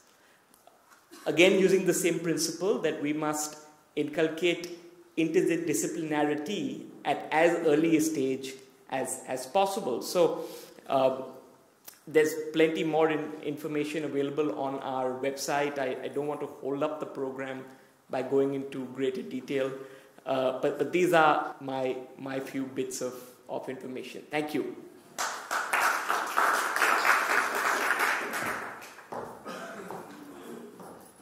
Thanks so much, Aditya. I now invite 2 friends from Masaryk University, Dr. Mikhail Galvan, who is the Vice Dean for Foreign and External Affairs, and Mr. Johan Schwieger, who is Research Fellow both at Masaryk University in the Czech Republic. Thank you. Just try to find our slides. So, yeah.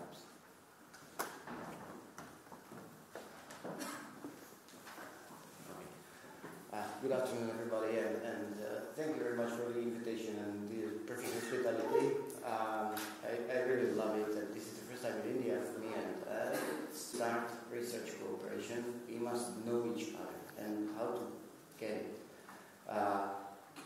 Especially in law, there is a trouble because law is national, and I believe we need some international view, and we need some comparison of our systems. And there are many ways how to do that, including two issues. The last two, visiting professors and maybe PhD students who might be a good source for international research.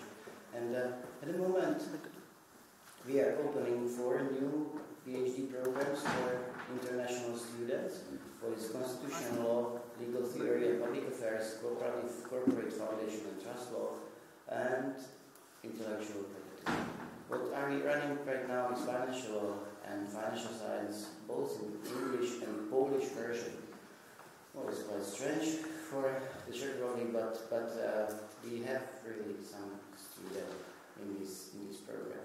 And we strongly believe that these students will help us with international research because they can offer something new, something we maybe even don't know what they can give us.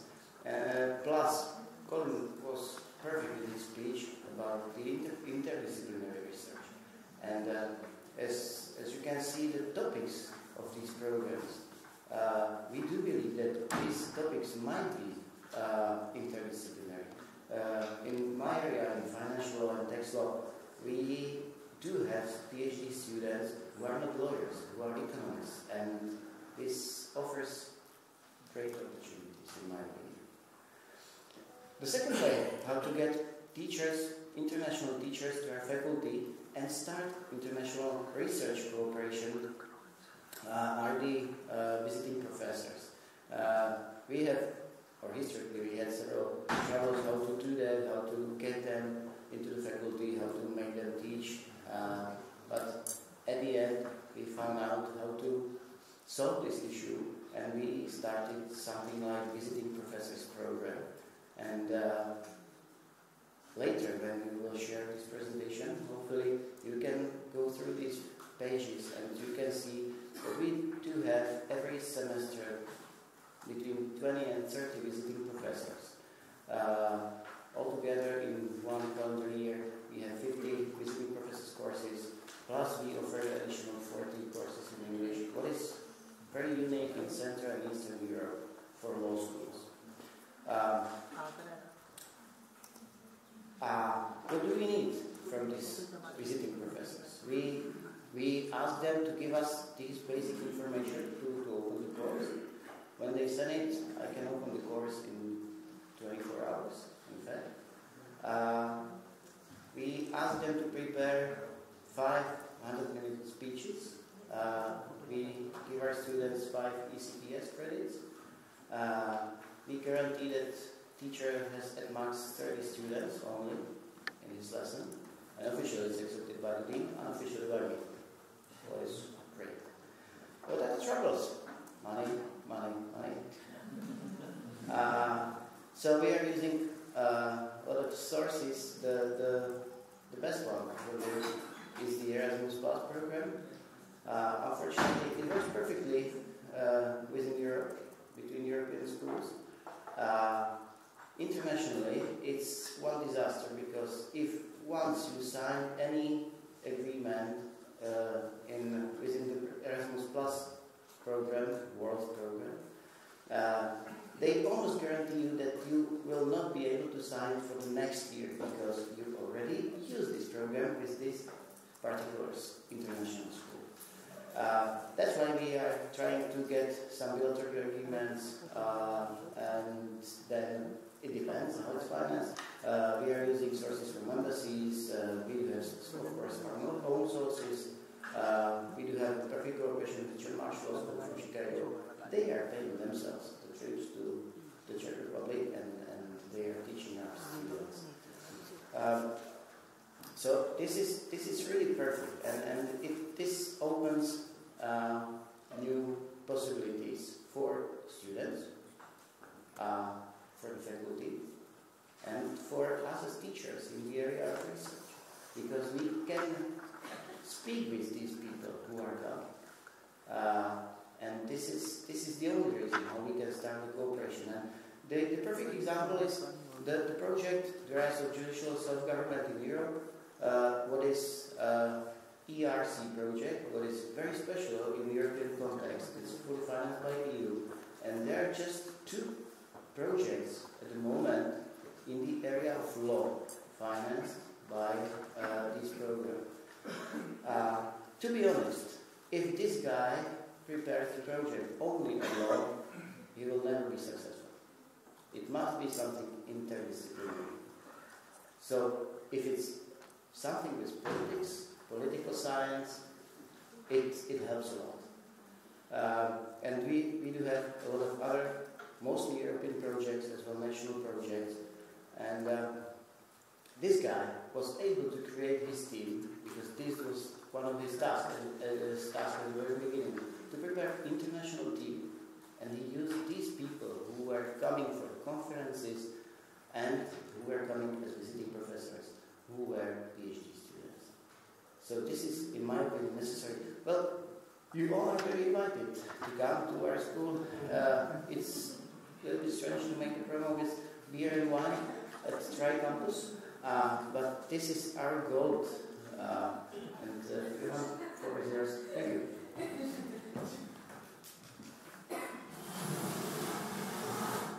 Ladies and gentlemen, just a few words from me.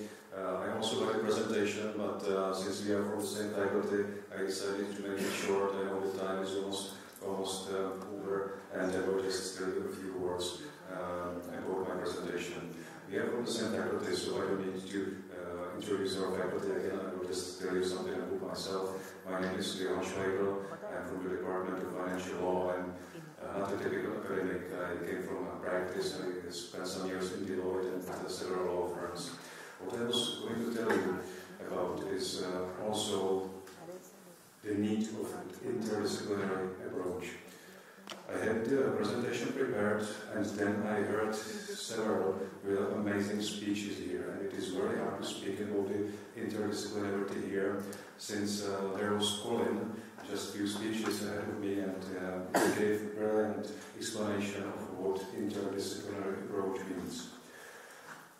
Then I remembered what Professor Jun Liu mentioned before from the New York University, and he said that there are several approaches or several perspectives to what interdisciplinarity means, which calmed me down, and again I can feel that I can say at least a few words about what I feel about interdisciplinarity.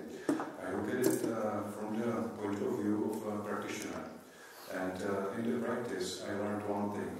It is important, if you want to understand regulation, to look at what's inside the regulation, and first understand the economic essence of certain relationships. I understand the regulation as a cover which goes over certain economic relationships. And I believe that this approach should be also applied to legal research. If we want to understand certain very complicated regulations, such as I focus on monetary policy and the legal aspects of monetary policy, the use of certain unconventional monetary policy tools. So if we want to understand this regulation, first we need to understand what's the economic essence of the tools which are being regulated. And to make it short, I think this is also important in research and in legal education.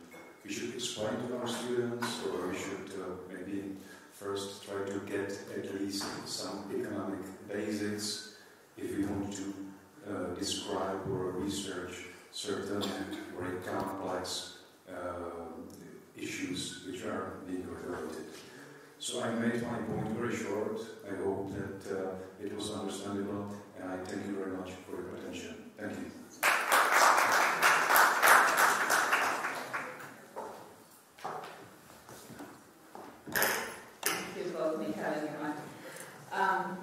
Next speaker, Professor Dr. Ahmed Father Yusuf, who's Professor of Comparative Religious Studies at the Faculty of Usuluddin University, Islam Sultan Sharif Ali, Brunei.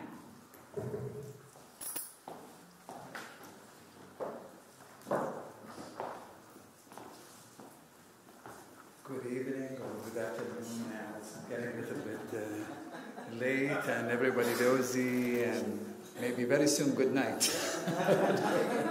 No, I don't need any. No, it's okay. First of all, let me thank the organizing committee, London Global University, for inviting us to this intellectual discourse and conference. And it seems like a very policy-making participant and coming from varieties of institutes. I'm not going to speak about Brunei. I'm not Bruneian. I'm Canadian. And I actually study in Canada. I was like a product of Canadian educational system. I do have experience in research. I did my PhD and my master in Canada. And I do have 12 years in Kuala Lumpur, Malaysia, and then 10 years in Brunei. But I still live in Canada. So anyhow, I don't want to speak about myself. The whole issue about interdisciplinary or multidisciplinary approach in research, it's quite interesting, and it's coming in the past maybe 10 years, in my opinion. I am a practitioner. I'm not policymaker.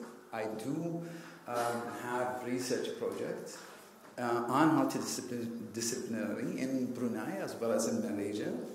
And nothing really substantial in Canada. In Canada, we were trained as a researcher.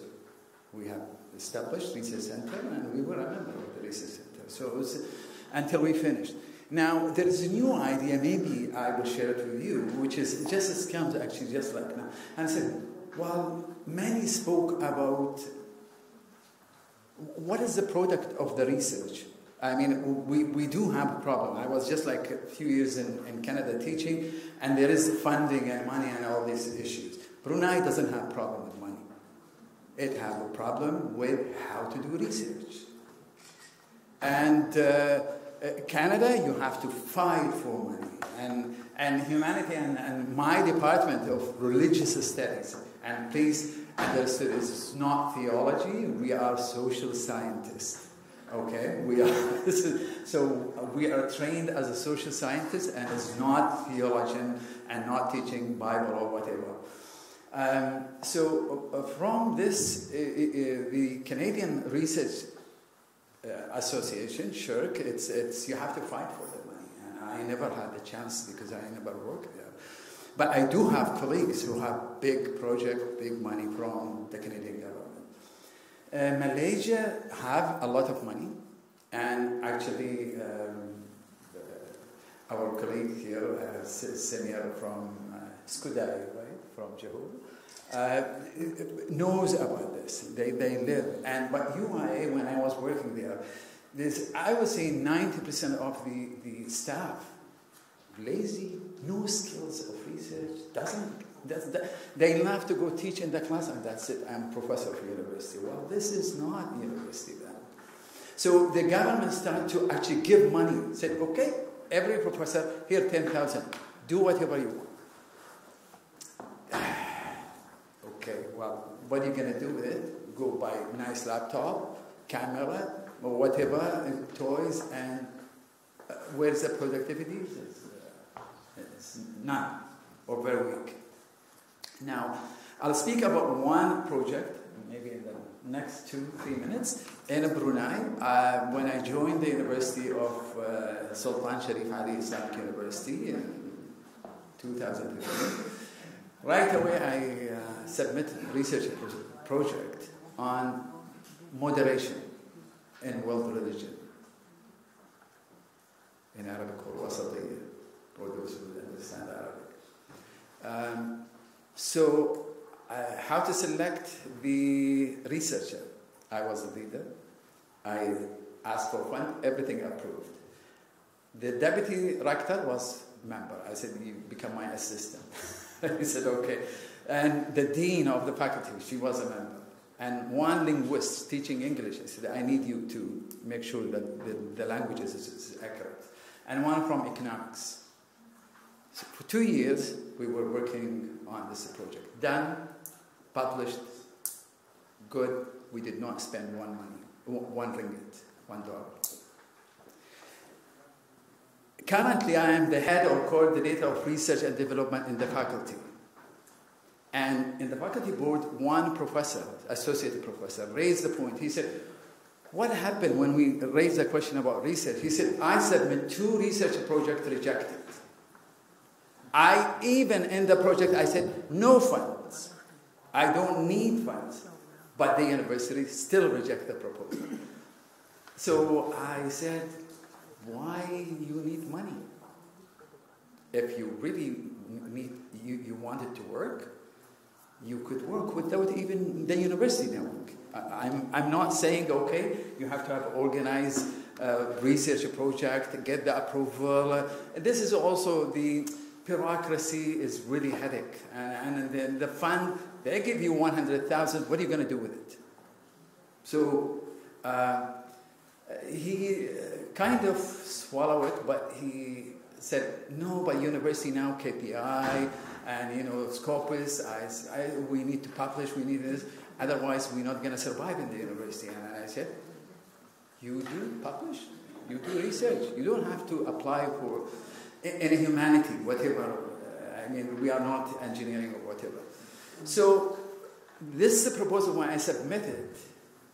They asked me, what is the research project? I said, I will get 2 PhD students in this project. They will finish their PhD under me or under one of the researchers in the group. And the dean, she went, what? You want a PhD students in this project to get a PhD degree? And I said, yes.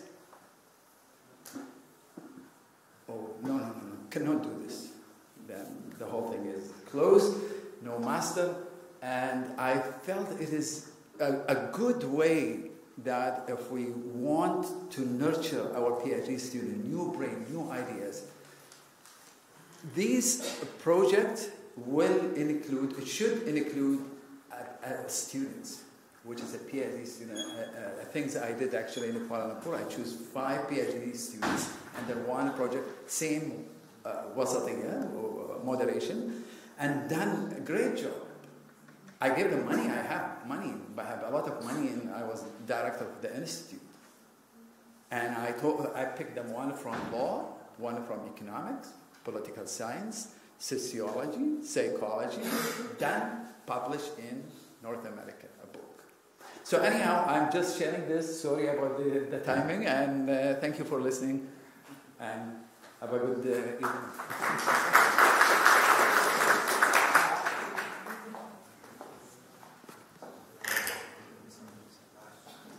Our next speaker, Professor Morten Hughes, from the Department of Communication and Culture via Norwegian Business School, Norway.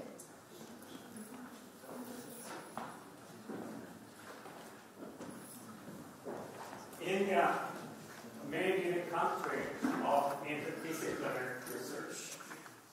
Thinking about what we can learn from Indian religions, traditions, biology, psychology, and whatever, that's interdisciplinary. And I really think we are needing interdisciplinary research. Typically, I'm in several sets of classes, and I'm seeing different things depending on which classes I'm using. I'll go over to the microphone so that if you're recording it or whatever, but no, it's there. And I think it's important that we are coming together and do work. I've been asking students, I typically present 16 squares, and a square is something like this. And I'm asking the students and other people, how many squares are you seeing? And typically they start with 16, 21, 28, 31, and then they don't know. And then I tell them I'm seeing more than 100, because as I'm coming to India, I'm seeing new dimensions of it. It's not only 2 dimensions, it's several dimensions. And even it's not only 3, but maybe even 4 dimensions behind it. That's interdisciplinary research. We need it. But it's difficult. I'm doing programmatic research. Programmatic and phenomenologic research, which means I'm starting with a problem and trying to solve it. Somebody are asking me, which are my hobbies? And I'm telling them my hobby, or one of my hobbies, is to collect different methods in trying to explore a topic. I'm Morten Huse. I'm coming here to represent or present some of the reflections I've had as an international scholar for many years. I maybe even be a global scholar, but typically an international scholar, because I see a main difference between international and global, because I think I see differences between different nations and cultures, and not only that there is one standard that is coming, and that's, I really fear to have one standard going all over, but we need to understand the histories and background and cultures when we are trying to do different things. And there is not one need that we are meeting all over. When we are using standards for one place, that do not necessarily take care of the core understandings, taking care of the core topics, the needs we have in different places. So I think we're needing to be international and understand it. And it's not one standard to follow. I'm come from BI, Norwegian Business School. This is one of the largest business schools in Europe. It's a private. We have 20,000 students. We are in Oslo.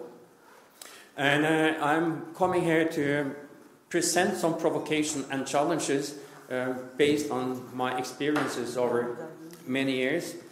And partly because I was highly involved with the American Academy of Management, or AOM as many of you know, which is the core management organization globally that really wants to be global, which I've been trying to fight and tell them that they should be international and not global because there are so many other things being around.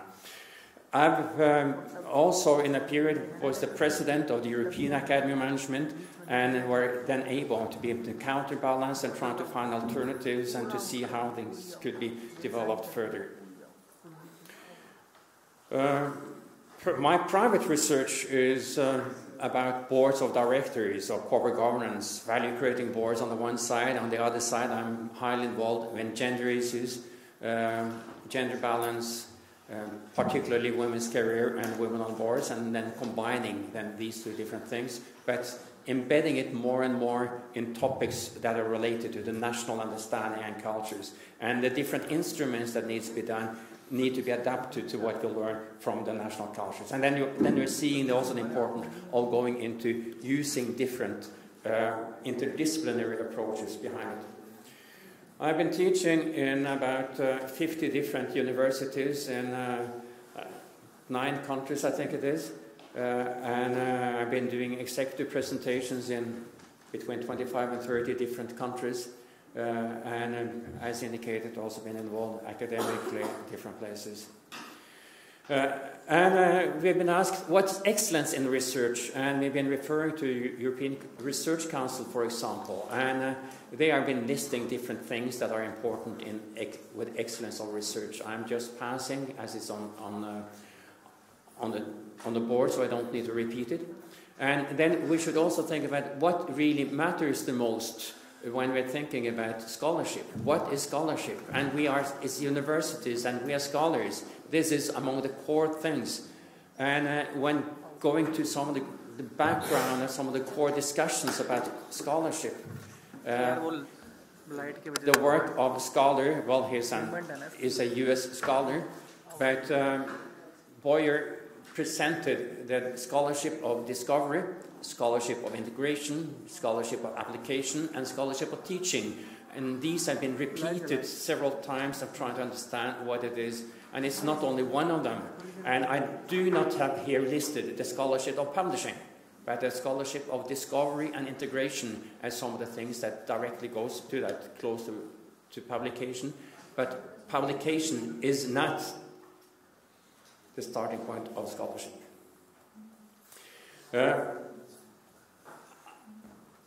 There is an urgent need for a rethinking what we're doing about research and rethinking our approach to management. It was echoing. And I'm writing a book these days about scholarship. And the title is A New Game for Research, A Sharing Philosophy. Taking the Swedish scholar Mats Alvesson, he's calling for a search for meaning in what we're doing. And he's been arguing through lots of publications for some time that more and more research and publications are being conducted, but they are contributing less and less. And further, that researchers are becoming less of scholars, more of journal publishing technicians. There are immediate needs for doing something and rethink many of the things we are doing on a global basis. Now, I was using global, not international. And there have been approaches by many groups and associations, many initiatives. Among the core things are something about metrics, other about relevance. Both of them are important in it. The DORA, or the San Francisco Declaration, is very much against that of trying to rank journals, rank universities, and saying that they are really destructive. There are so many misconducts that are developing based on them. I've been signing this declaration, so I've been promising not to list any journals I've been publishing in. Furthermore, in my area, the research, responsible research in business and management is, I have an extra E there, I see, which is focused on trying to bridge the gap between business, or between research and practice. That we're getting closer to what we're doing, that it has relevance, it's important. So the impact issue is the core thing behind it.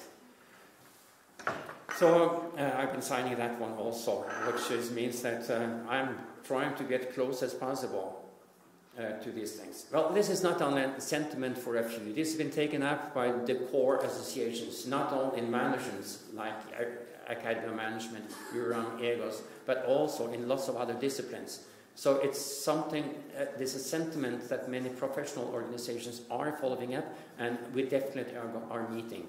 But it is really a call for senior scholars to really try to do something, because the junior scholars are trapped in the system. They don't have any choice but just needing to publish.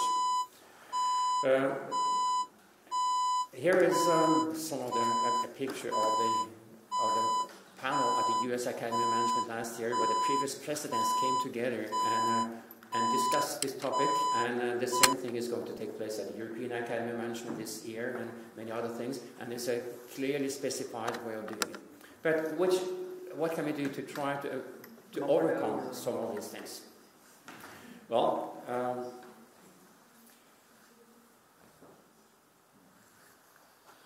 I will give one comment of a late career experience I had at one university in Germany. I was spending 5 years at the Witten-Herdecke University in Germany. And the core philosophy of the university was thinking holistic. All students, even whether the major they had to also take classes from other disciplines. Well, this university was the first private university in Germany, and had a background in anthroposophic philosophy, holistic, focusing on head, heart, and hands together. And I'm seeing that whatever I'm doing now, then I like to start with the heart. And from the heart goes to the head and to the hands. That's the way of trying to challenge and keep the students enthusiastic. Not only that they are pressed into doing something that is important for getting published, they can do a job. Well, I understand that, and I need to support them. And I've been making so many research, publishing, and writing workshops for students.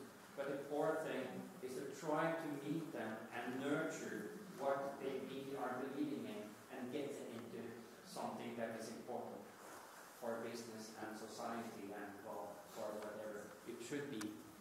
I think interdisciplinary research is important, but it is difficult. Thank you.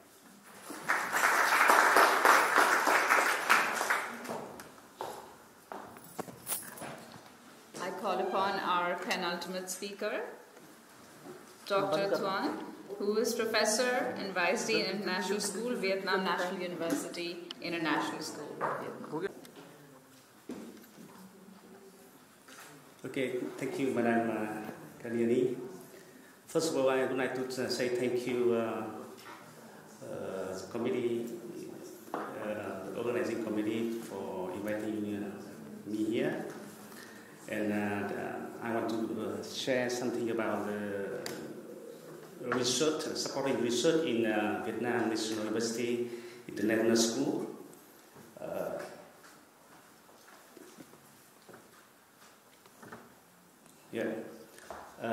VNU, as you know, is the most, the top one in Vietnam. Maybe Professor Aitu already told you, so I keep it. You know, VNU very, very special. Inside VNU, we have inside university we have universities. Inside VNU we have 7 universities and 5 affiliated schools, and we have here international school. VNUIS, our school, international school, have the organization something like university, but not really university. So that's why we, you know, in this chart we have some functional unit. We have 3 departments both from natural science, technology, and social science, and management and economics. But we need to, how to say, because VNU has a oriented university, oriented research university, so we have to strengthen our research to become a real university. Right now we have 7 undergraduate programs, and maybe in this year we have 2 new programs in undergraduate. We have more than 30 foreign partners, and we have 5 graduate programs. Here I show you some example about the undergraduate program. You can see we have a bachelor from business to the technology, and especially we focus in this year 2 new programs. Here in the Bachelor of Marketing, the dual degree with the University of Malaysia, and maybe the Bachelor is the interdisciplinary Bachelor of Data and Business Analytics. It's an interdiscipline between computer science, applied mathematics, and business. What makes VNUIS special? I want to emphasize here, in our school, 100% program are conducted in English, and at least 20% subject are taught by foreign lecturer.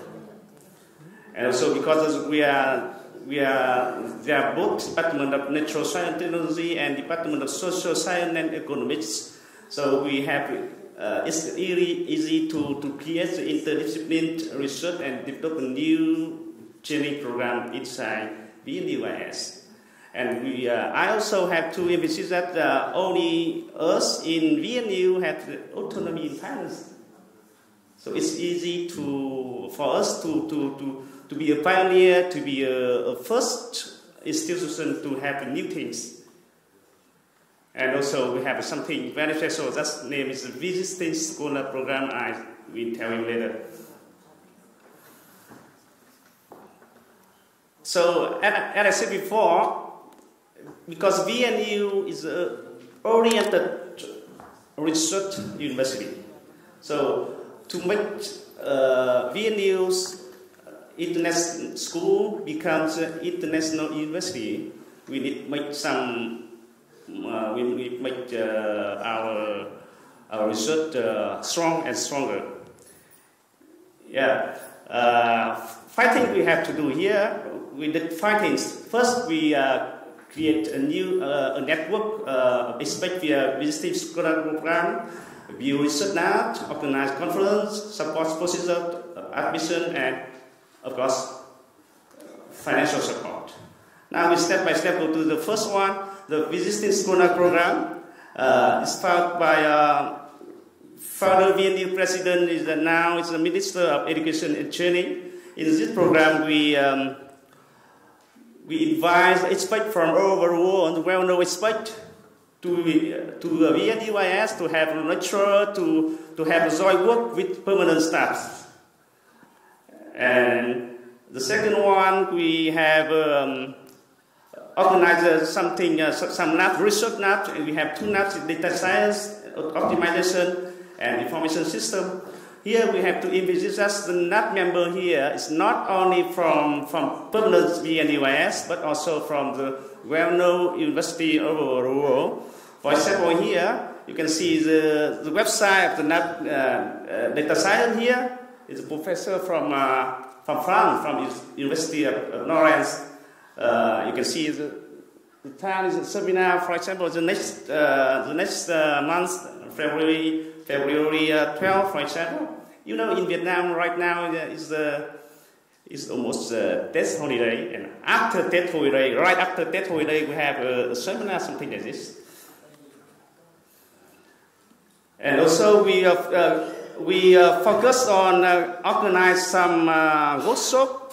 For example, in the 2016, we have the workshop on banking and finance, and this year we are planning to organize an international conference on applied mathematics and applications in December. And the first one, there is a little bit trend that, you know, in Vietnam we normally, for example, the money funding for project of the natural science around 400 to 600 million Vietnam dollars. But not much people focus on this. Why? Because the procedure to do, for example, to write a proposal, to report, and to take the invoice, and to a lot of things. So what we want to support the team, the project member, is that we create a division. The division here from the Office of Research and Partnership Development. They are maybe some staff, 4 or 5 staff. They can investigate the procedure, investigate how to write proposal, how to proceed, so that for the expert, for the scientist, only focus on the professional. And the last one, of course, financial support.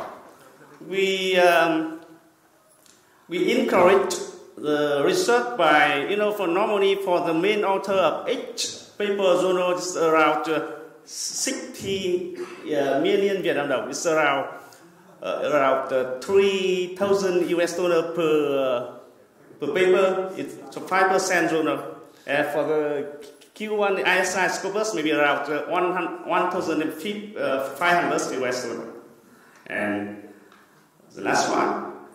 So VNUIS, I would like to say that VNUIS welcome all experts here, especially in the field of computer science, data analytics, and business, to join to the program of visiting Sukuna program in VNUIS.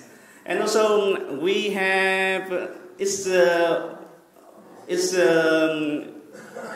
need to invite host partner here to invest. We have a 9-hectare campus in Hoa Nhat. We have to build a building, but now we need some investment from all of you. If you have if you are interested in investment in VNUIS, you are only welcome.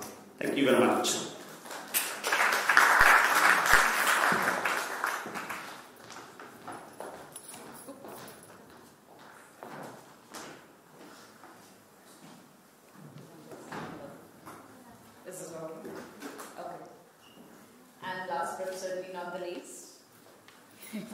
Michael Pyle. I have a performance problem, except I thought to ask for a handheld ahead of time. I've never been the ultimate anything before, but I guess I'm the ultimate speaker here today.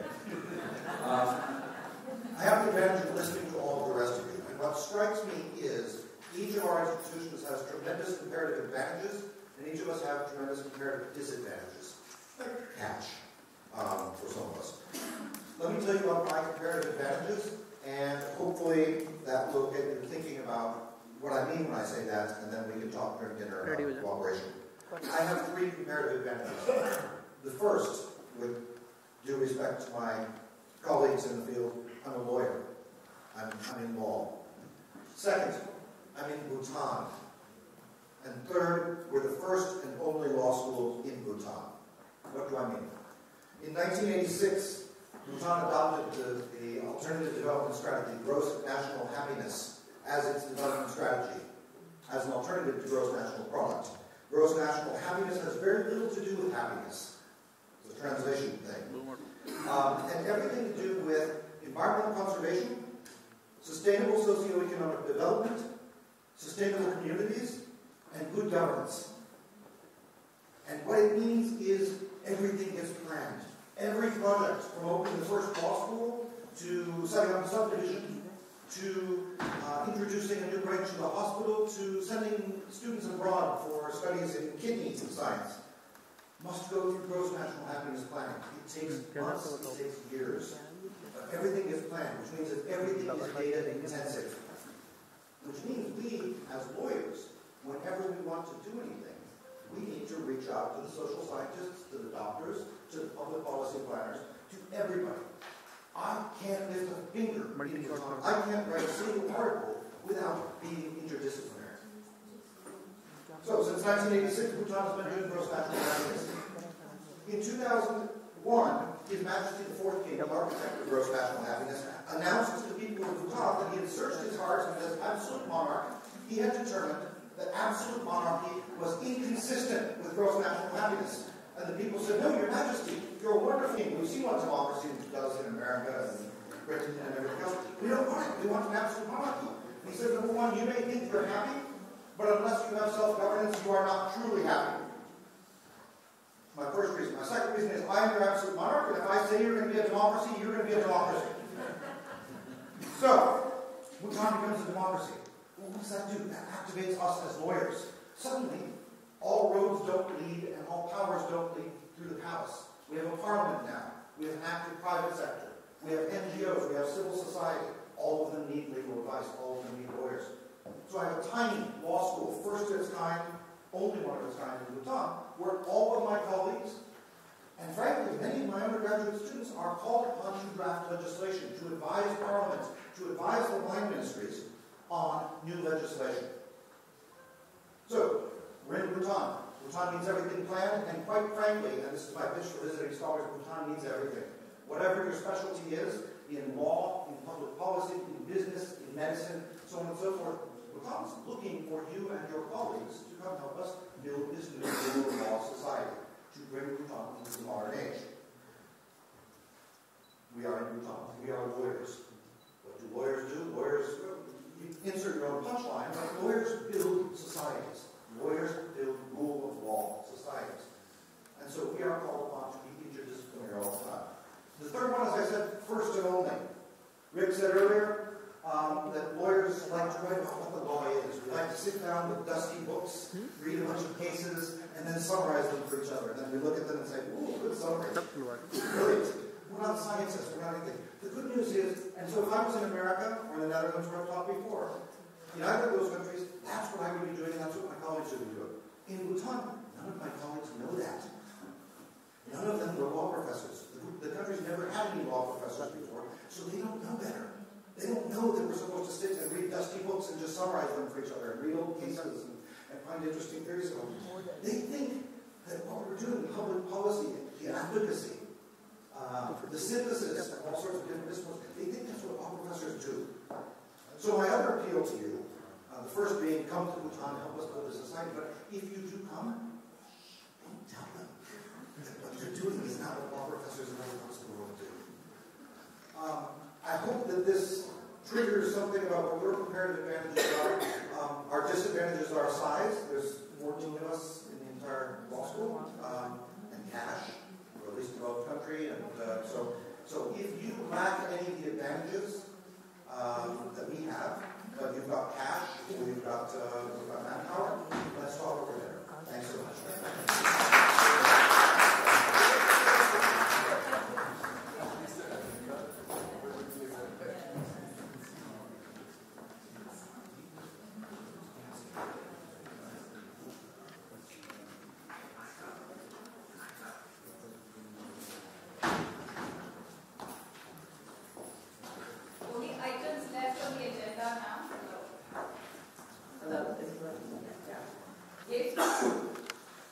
snacks, dance and music, food.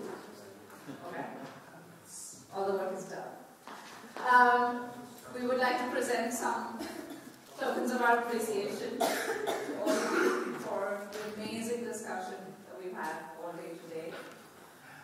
And more importantly, for coming all this way and giving us your precious time. So, we start with. Maybe please welcome Professor Kathleen Mission.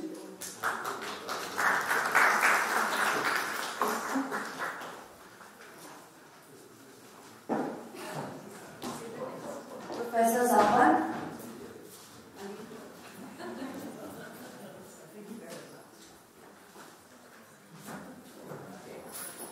Professor Colin Picker.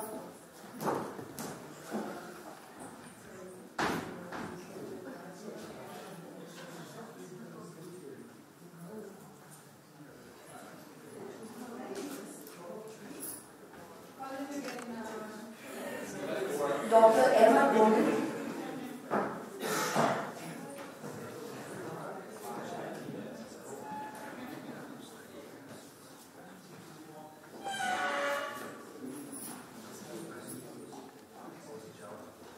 Hiram Tusika.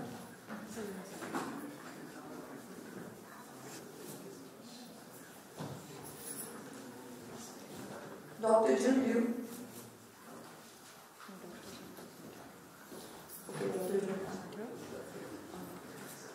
Miss Andrew.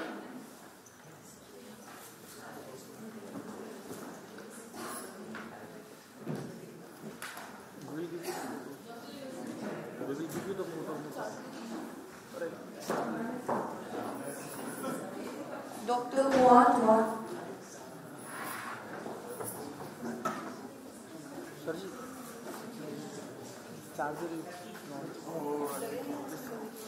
Dr. Rapid. Dr. Michael Gardner.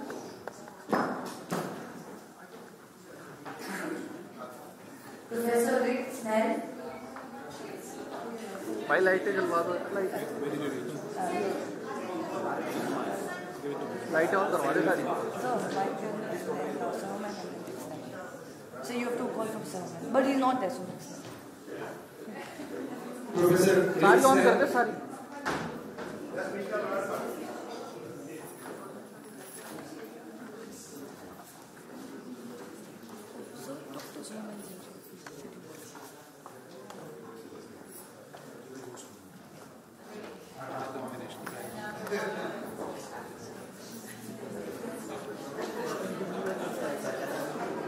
Dr. Jun Liu. Right here, all right. I didn't miss out.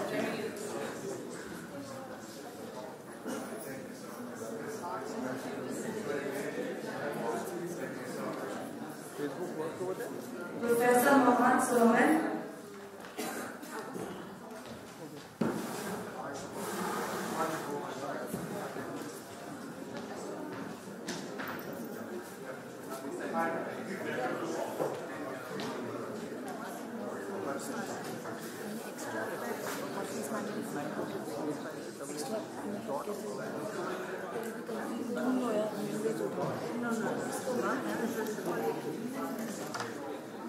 Professor Michael Peer.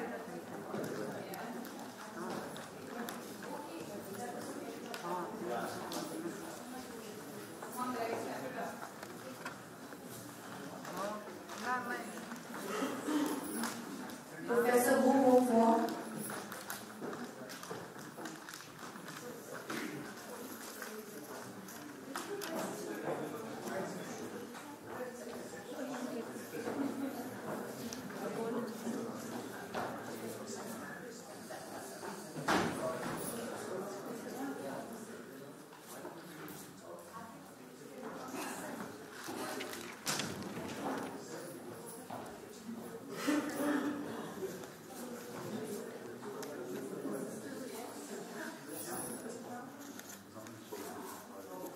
Professor Stephen James Sani.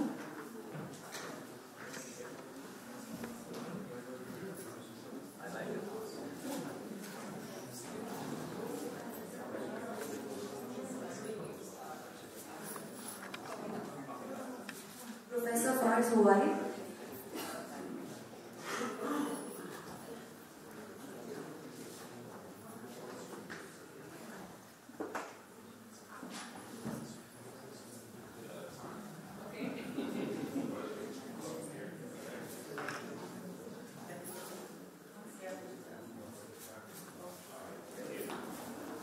Dr. Ahmed Yusuf.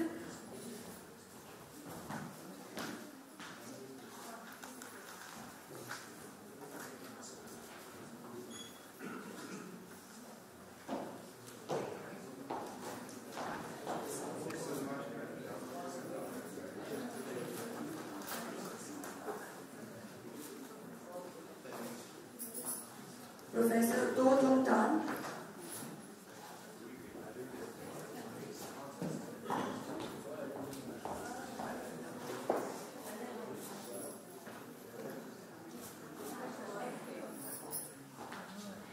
Miss Nyomet Tri Puspanisi.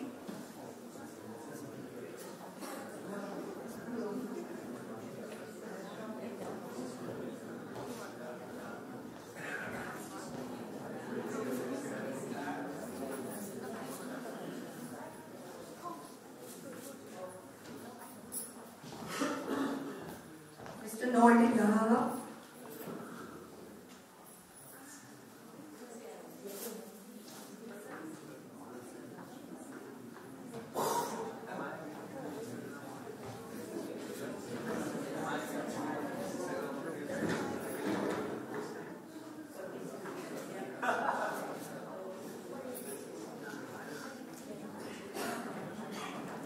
Dr. Morton Hughes.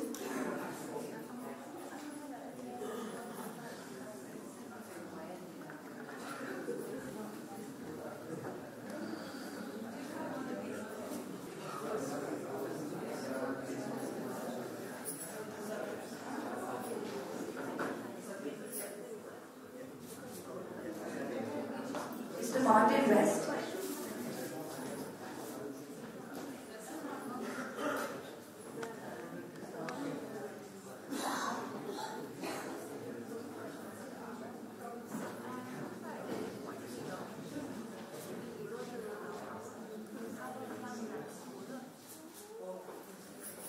Professor Jamaluddin Jami.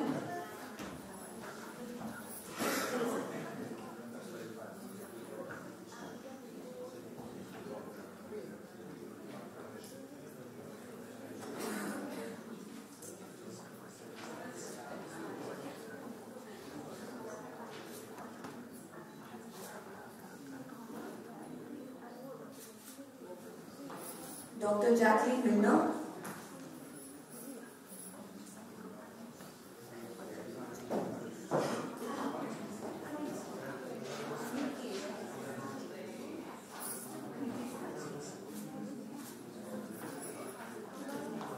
Mr. Jahan Shikil.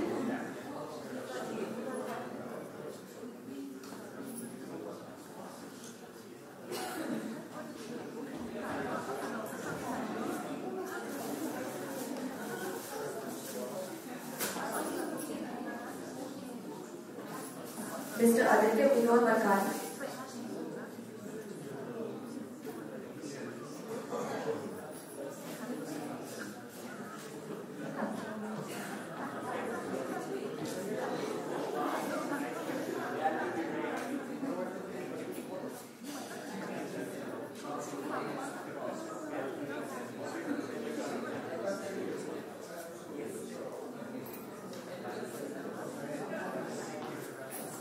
Mr. Sumit Gupta.